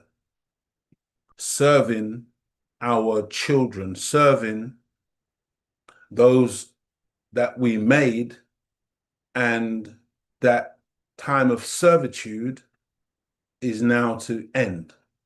And that's why Abraham was told by Almighty God Allah, know for a surety that your seed will be a stranger in a strange land among strange people for 400 years. And after that time, God talking, I will come and I will judge that nation whom they shall serve. This is by design that we have been serving white people all of our lives until this day and time when that service to the younger, that service to the children of a lesser God now has to come to an end. It was ordained by Almighty God Allah to teach us something that we will never, ever allow that type of oppression, that type of persecution, that type of degradation, that type of evil to be the order of the day ever again. See, because we know better. We know that the goodness that resides in us means that when we say, I'm a believer, when we say I'm a Christian, you know, then we know that that means that we ought to be crystallized into oneness with God, following the example of Jesus. When we say I'm a Muslim, that means that we submit our will to do the will of God. See, and we got to follow that through and carry that through. Can't just be words. When we say I'm a Jew or I'm a Hebrew, that means that we got a holy covenant with God. We have an agreement with God that we will do good, that we will pray, that we will fast, that we will sacrifice, you know, the temptations of a world like this in order to serve God, in order that God will be pleased with us and that we will be one with God. But we can't be those kind of people anymore who just say stuff from our lips, but when you look at our actions, they're diametrically opposed to what we say. Sudan, one of Africa's largest and most geopolitically complex nations, rich in culture, history, and resources, yet torn apart by decades of conflict, colonial exploitation, and political turmoil. From the ancient Nubian kingdoms to the long struggle for independence, through civil wars and modern revolutions, Sudan's story is one of resilience, tragedy, and hope. But this is more than just a history lesson. It's a tale of a people who have weathered immense challenges, only to stand tall once more. So let's dive in as we explore the past, present, and future of Sudan. Ancient civilizations of Sudan, Nubia, and Kush. Just think about our ancient civilizations, how beautiful, how magnificent, how the structures that these people couldn't even dream about building. And I mean, man, you know, that's how we were until we let certain people that we made come among us. And then all hell broke loose. Long before the arrival of European colonizers, Sudan was home to one of the world's most remarkable ancient civilizations, Nubia. Imagine towering pyramids rising from the desert sands, testaments to the power of the Nubian kingdoms, which thrived along the Nile. One of Nubia's most powerful kingdoms, Kush, not only coexisted with Egypt, but eventually conquered it, ruling as the 25th dynasty of the Egyptian pharaohs in the 8th century BCE. Their reign over Egypt may have ended by the 7th century BCE, but the kingdom of Kush endured, trading gold and ivory and leaving behind architectural marvels that still stand today, the pyramids of Meroe. This rich cultural heritage forms the foundation of Sudan's identity, a legacy not forgotten by its people, but celebrated in the sands of its deserts. You know, these days we only ever really hear about the pyramids of Egypt, but did we know that there are pyramids in Nubia, pyramids in the Sudan? I mean, family, we built pyramids all over the planet, if the truth be known. Pyramids in Mexico. We are a very ancient and technologically advanced people. The arrival of Islam and the Funj Sultanate. As the centuries passed, Sudan found itself at the crossroads of cultures and religions. By the 7th century, Arab traders and missionaries brought Islam across the Red Sea, and the religion soon took root in northern and central Sudan. By the 16th century, the Funj Sultanate of Sennar emerged, marking a new era. Picture a thriving kingdom where Islam flourished, trade routes connected distant lands, and Sudan became a melting pot of cultures. But you see, I hope you're listening, because again, even with the introduction after the 7th century of the Islam that now is being taught in the Arabian Peninsula by Prophet Muhammad, peace be upon him, and that type of Islam has also now come into the Sudan, there's no talk about conquest by the sword or any kind of violence or anything. It's just an amalgamation. It's coming in, and the nation, the country is thriving. Everything is beautiful. People are getting on with one another. Everything works. It's what do they describe it? A melting pot of cultures. See, because that's what Islam is. It's not like, you know, this violent way of life that these enemies of God like to paint it so that people are put off from their very nature. No, family.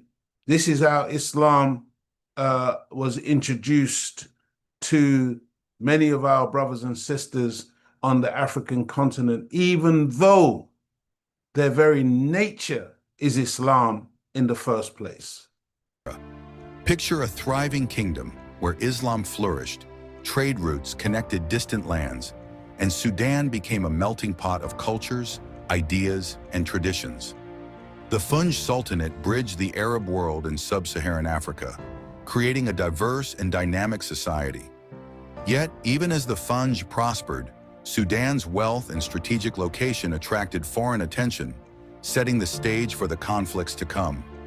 Ottoman influence and the emergence of the Mahdist state attracted foreign attention. Here comes some Turks, okay? Some European people, some Turks now, taking notice of the beauty and the power of what's going on the African continent. In the 19th century, the Ottoman Empire sought to extend its reach into Sudan. Egyptian forces, under the control of the Ottoman Empire, invaded Sudan in 1820, driven by the desire for resources, particularly gold and slaves. The occupation— I hope you're listening. Gold and slaves. It's all about profit. It's got nothing to do with religion. Everything to do with what can we get? We see something over there. We haven't got that in our place, in our lands. Let's go and see if we can rob and steal from these people over there. was harsh, and resentment simmered among the Sudanese. This discontent gave rise to a revolutionary leader, Muhammad Ahmad, who declared himself the Mahdi, the Guided One. Leading a revolt against the Egyptian and Ottoman forces, the Mahdi's army swept across Sudan, capturing the capital Khartoum in 1885 and establishing the Mahdist state. For a brief moment, it seems Sudan had freed itself from foreign control. But in 1898, British and Egyptian forces returned, launching— Here comes the British. a brutal campaign that culminated in the Battle of Omdurman. The Mahdist state fell, and Sudan entered the colonial era. Colonialism and the Anglo-Egyptian condominium. Sudan's colonial period began in 1899 with the establishment of the Anglo-Egyptian condominium. Though nominally ruled by both Britain and Egypt, Sudan was essentially governed by the British, who divided the country into two distinct regions, northern and southern Sudan. Are you listening? Divided the country into two. It's called divide and rule. This divide and rule strategy would have lasting consequences for the nation. The North, with its predominantly Arab Muslim population, was favored by the British, receiving more investment and development. The South, home to a diverse array of African ethnic groups and largely Christian and animist, was neglected. This artificial division sowed the seeds of future conflict. Artificial division. This is what the Berlin Conference was all about. Divide and rule. Break the people up. Divide them along so-called ethnic and religious lines, and then exploit them right up to the present day. As the two regions were developed along entirely different lines, both economically and culturally. During this period, the British sought to exploit Sudan's resources, particularly its cotton production, which was critical to the British textile industry. The construction of infrastructure, like railways and irrigation systems, was primarily geared towards serving colonial economic interests rather than benefiting the Sudanese people. While Sudan remained under the British-Egyptian rule for over half a century, the spirit of resistance never faded. Nationalist movements began to emerge in the early 20th century, particularly in the North, where intellectuals and elites called for independence. It was the convergence of these nationalist sentiments and growing regional tensions that would eventually lead to Sudan's struggle for independence. The Road to Independence, 1956. By the mid-20th century, the winds of change were sweeping across Africa. Sudan, like many other colonized nations, sought freedom from European rule. You know, dear family, I hope as you contemplate what's going on in Sudan today, because Sudan is very much in the news today. Literally millions of human beings have lost their lives in Sudan. Millions of human beings remain in poverty and in want and struggling every single day of their lives just to survive, okay? But if you don't know the history, if you don't know the root causes and how Britain has been at the root of all of this, how Europeans have been at the root of all of these issues and problems and how they created this catastrophe that we see now unfolding, then you will never understand it. Because if you try to just start from one of the branches of the conflict today, you'll never get it. But when you go into the root of where all of this came from, how they created the North and the South divide, then you can begin to have some semblance of an idea. And make no mistake about it, see, we're not just talking history here. They are still the main causes today of all of the problems that we see unfolding in the Sudan and on the African continent.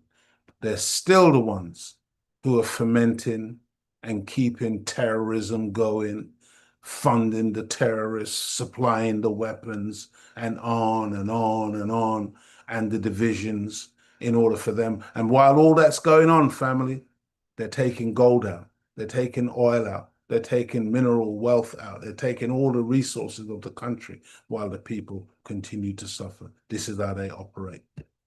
The movement for independence gained momentum in the 1940s, with political parties such as the P.O.W.E.R Party and the Sudanese Communist Party calling for self-determination. In 1956, after years of negotiation and growing unrest, Sudan finally gained its independence. Ismail al-Azhari became the country's first prime minister, and Sudan emerged as the largest country in... Imagine a jet black country, but then when it eventually gains its independence in the 50s, this is what the prime minister looks like.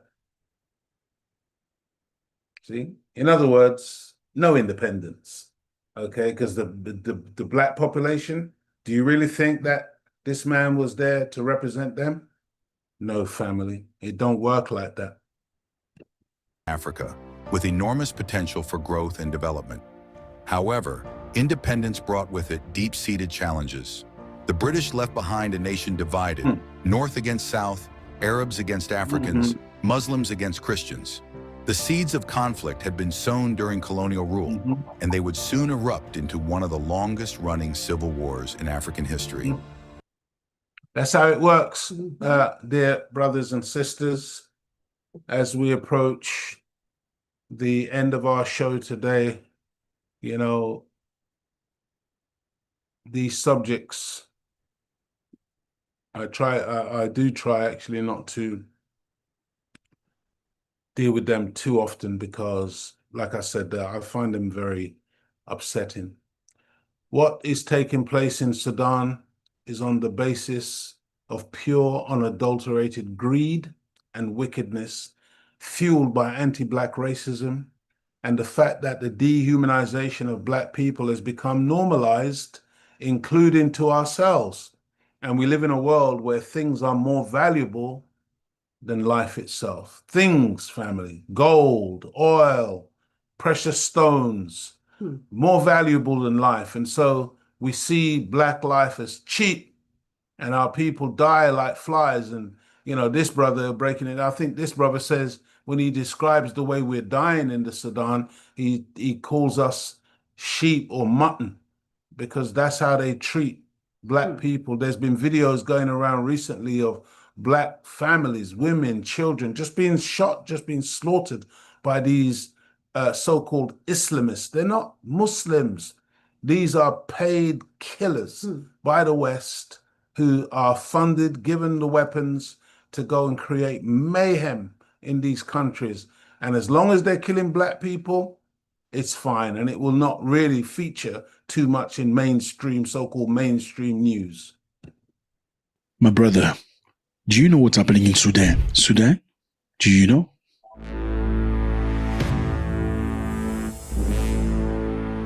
I know it's complicated, right? It's very complex, but I'm going to try to break it down for you.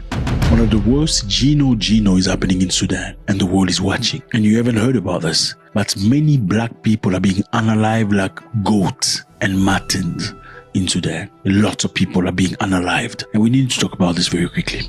Basically, the Sudanese government has accused UAE of sponsoring Gino in their country. They're saying they are the reason why people are being unalived, because they are giving weapons to people. The UAE has got no gold of its own. The UAE has got very little, if no agriculture of its own. All of it comes from the Sudan, comes from the Congo, comes from the black African countries.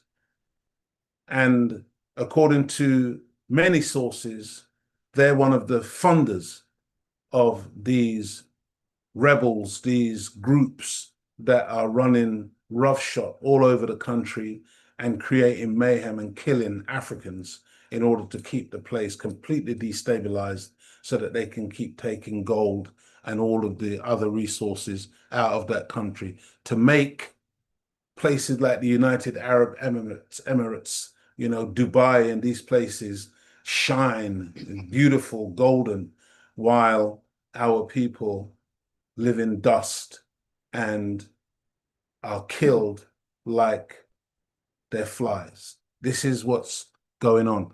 But some of you want to say, oh yeah, they're Muslims. No, I told you before. No.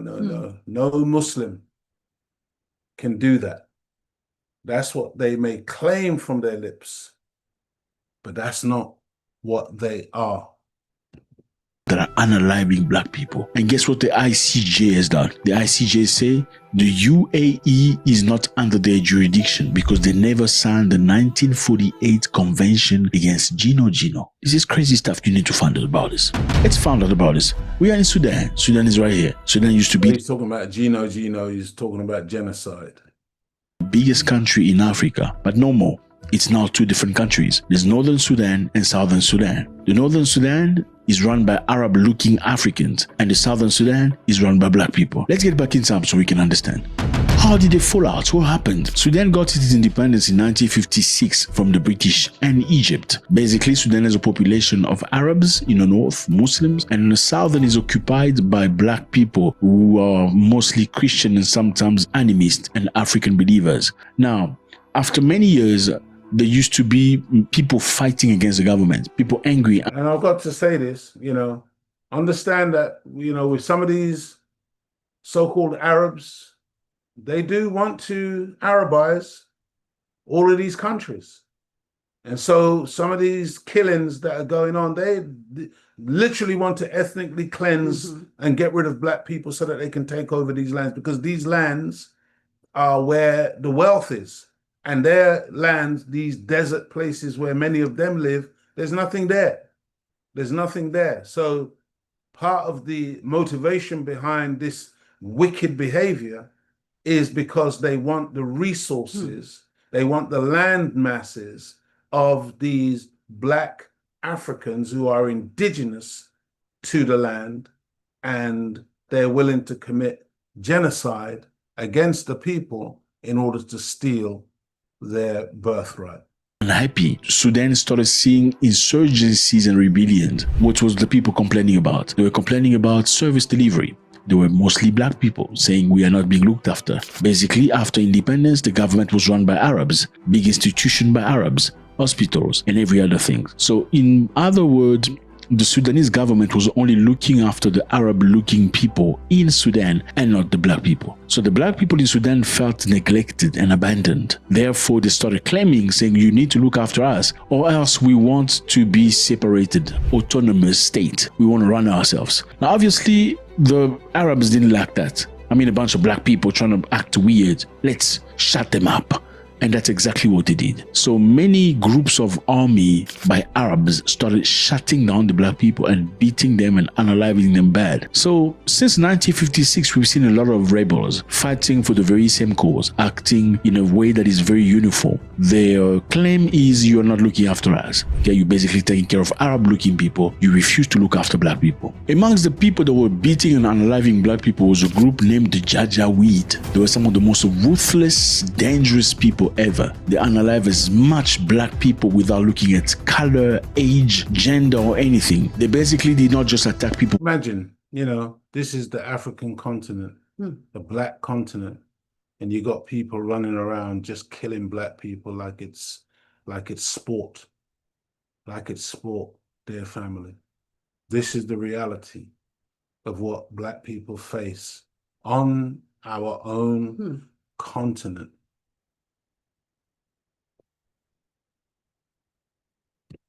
with arms. They also attack villages with specific black people, and they will unalive all of them. They will rape women and finish children. Now, I'm sure you heard the story about Darfur. This happened between 2003 and 2010. It was mayhem. Lots of people lost their lives. People talk about 400,000 people lost their life, but other editions talk about millions of people. Obviously, you know, when they talk about a lesser number, you know which number is more accurate. Black people... It's literally millions have lost their lives. Millions have been displaced. Millions have been ethnically cleansed. That's the reality of what's happening on the African continent. But then I'll tell you something else. See, we say it all the time. As black people, we don't die, we multiply.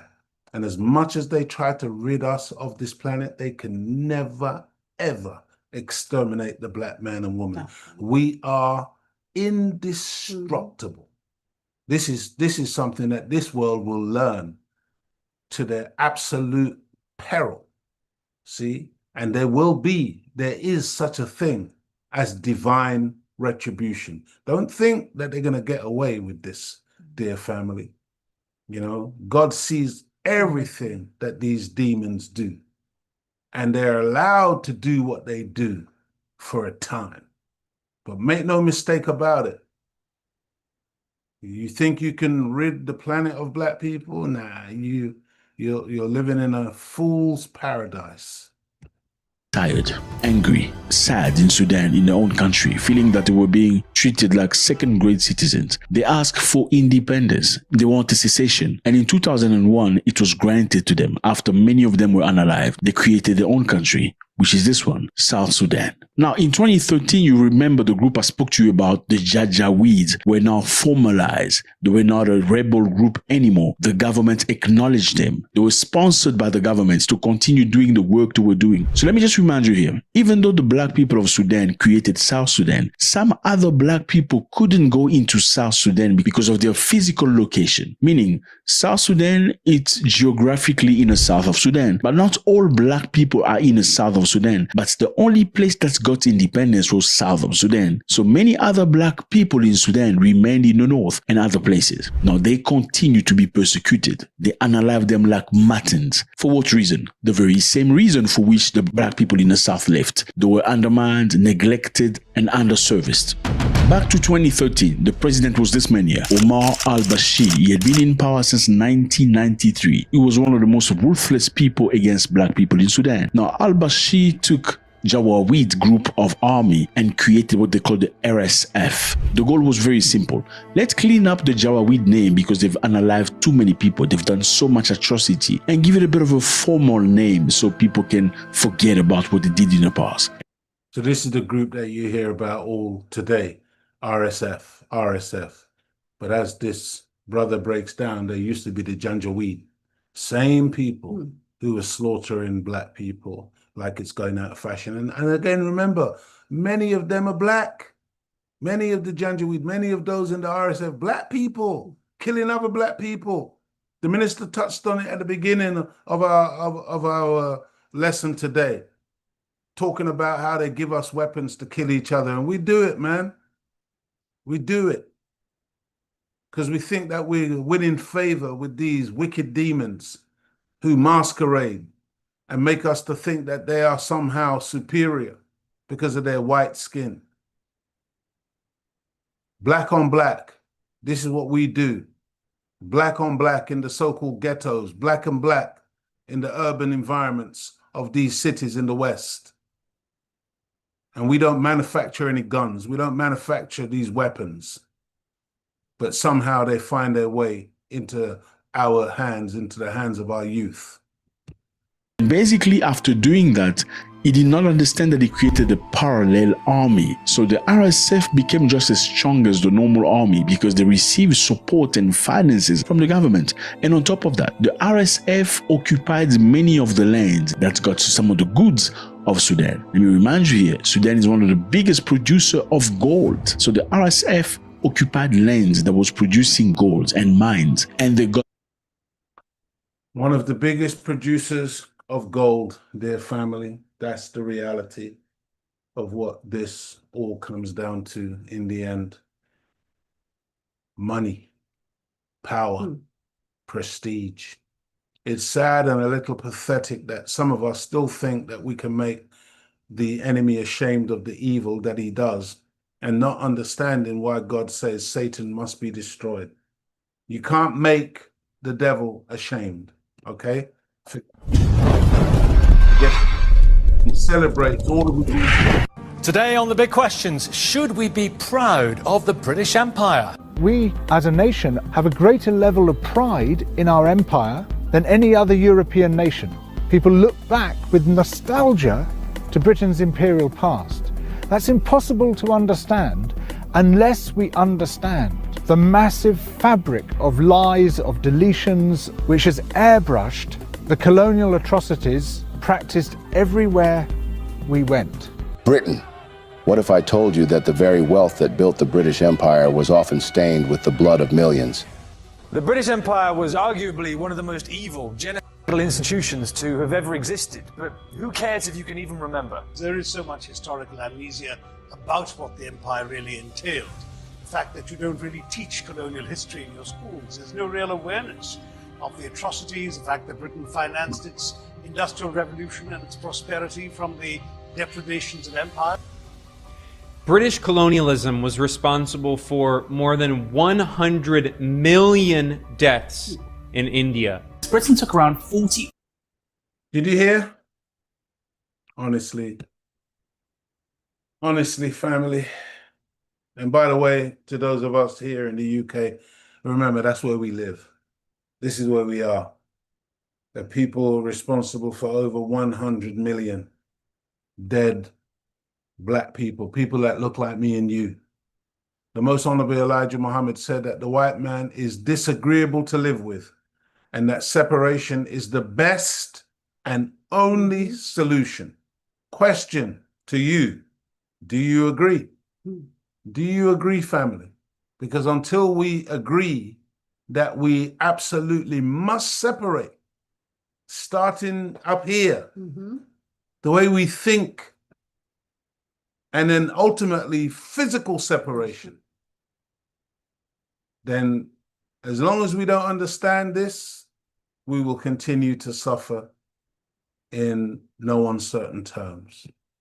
As we reported a few months ago, the Tunisian president made a speech and decided to put a target on Black people in Tunisia.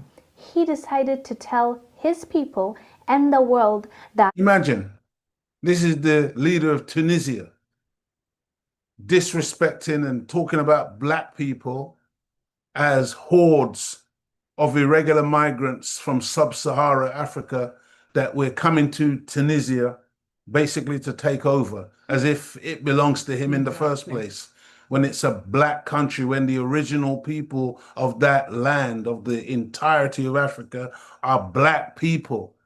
But this is why he's disagreeable to live with. There's an agenda, a hidden agenda, to change the demography of Tunisia, to change it into predominantly Black. That's why Africans are migrating from sub-Saharan region, other regions, towards Tunisia. And as you know, Tunisia is an African country. It's located in the northern part of Africa.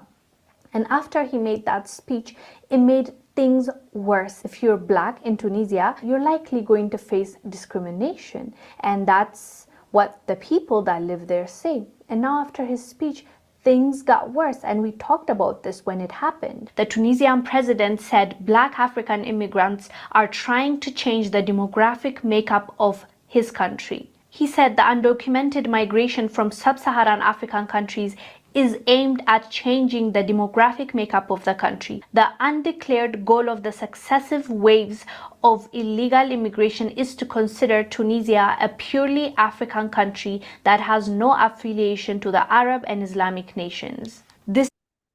Oh, family, there's so much, honestly. There's so much. It's just really important for us to understand how, as the indigenous people, as the Aboriginal people of the earth, how everywhere now, including on the African continent, they want to call us immigrants. Exactly. Immigrants on our own planet. Who will lead Africa's liberation, dear family? I think we have a clue in the Almighty God and a young army captain by the name. Ibrahim Traoré made an interesting speech whilst meeting our brothers and sisters that came from the diaspora. Okay, we all know that more than 700 people came from the United States of America and the Caribbean, Afro-descendant, coming into Burkina Faso. They came to touch the motherland. They came to reconnect. They came to visit. But by the same token, they also got to meet the president of Burkina Faso, this man right here, Ibrahim Traoré. He made a speech. And lovely, great that he met our brothers and sisters from all over the world. Beautiful. Let's hear what he had to say.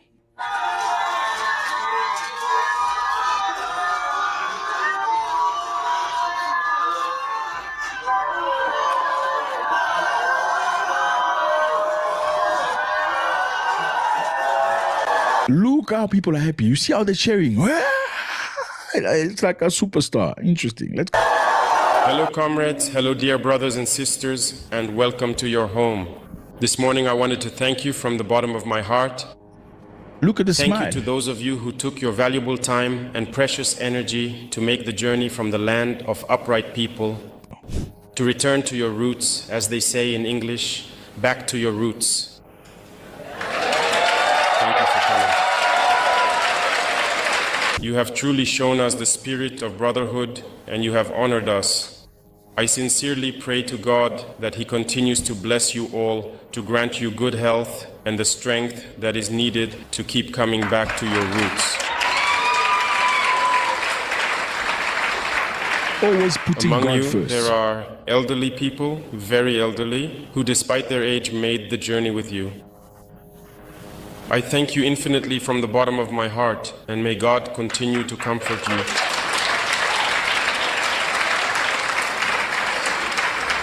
I am with you throughout your entire stay among your brothers. Every evening on television, I try to see what activities you have been involved in. And I can admit that I am very happy with everything you have already been able to discover. I pray to God that time will still be on our side and that you will be able to come back and be able to discover many more things throughout Burkina Faso.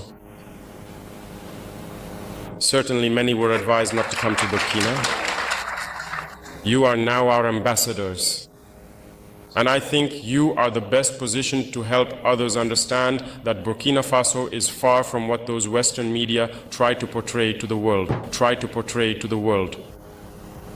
Burkina is a welcoming place, Burkina is resilient, Burkina stands tall, and Burkina is alive. And thank you for proving this to the world.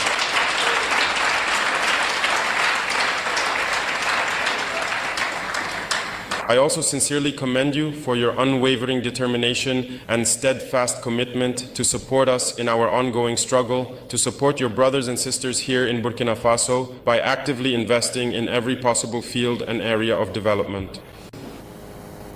I discussed this yesterday with Prime Minister Renk regarding the permanent residence card. Certainly we had set conditions for obtaining the card as well as other financial requirements. But we have decided to remove the financial requirement for you so that you can obtain it.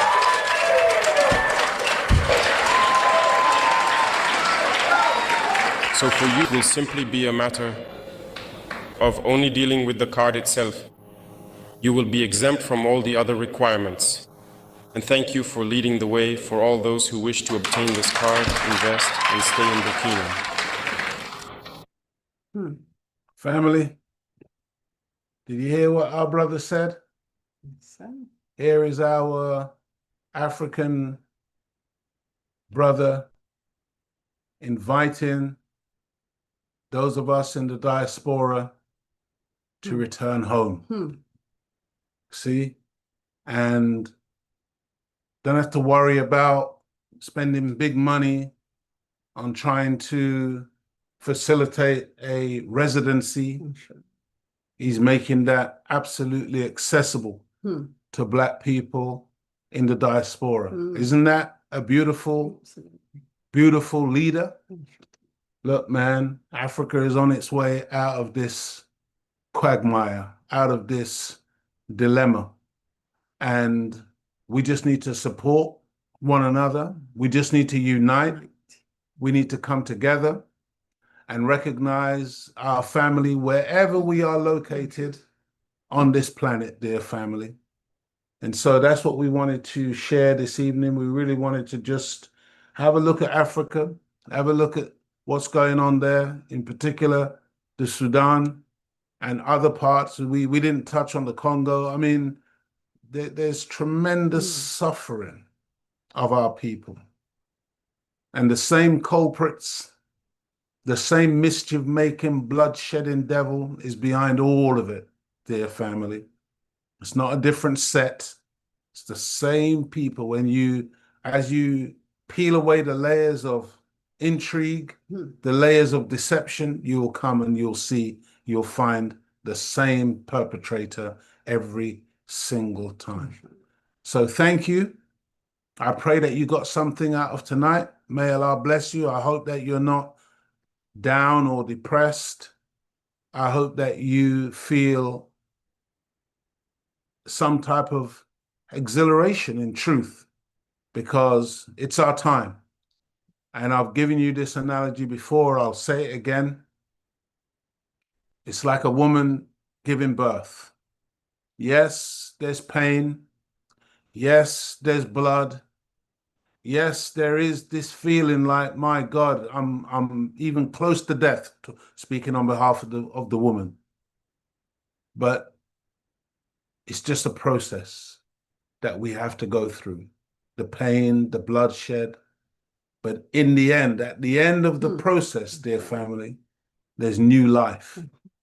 There's a beautiful new birth. And that's what we want. That's what we're looking forward to.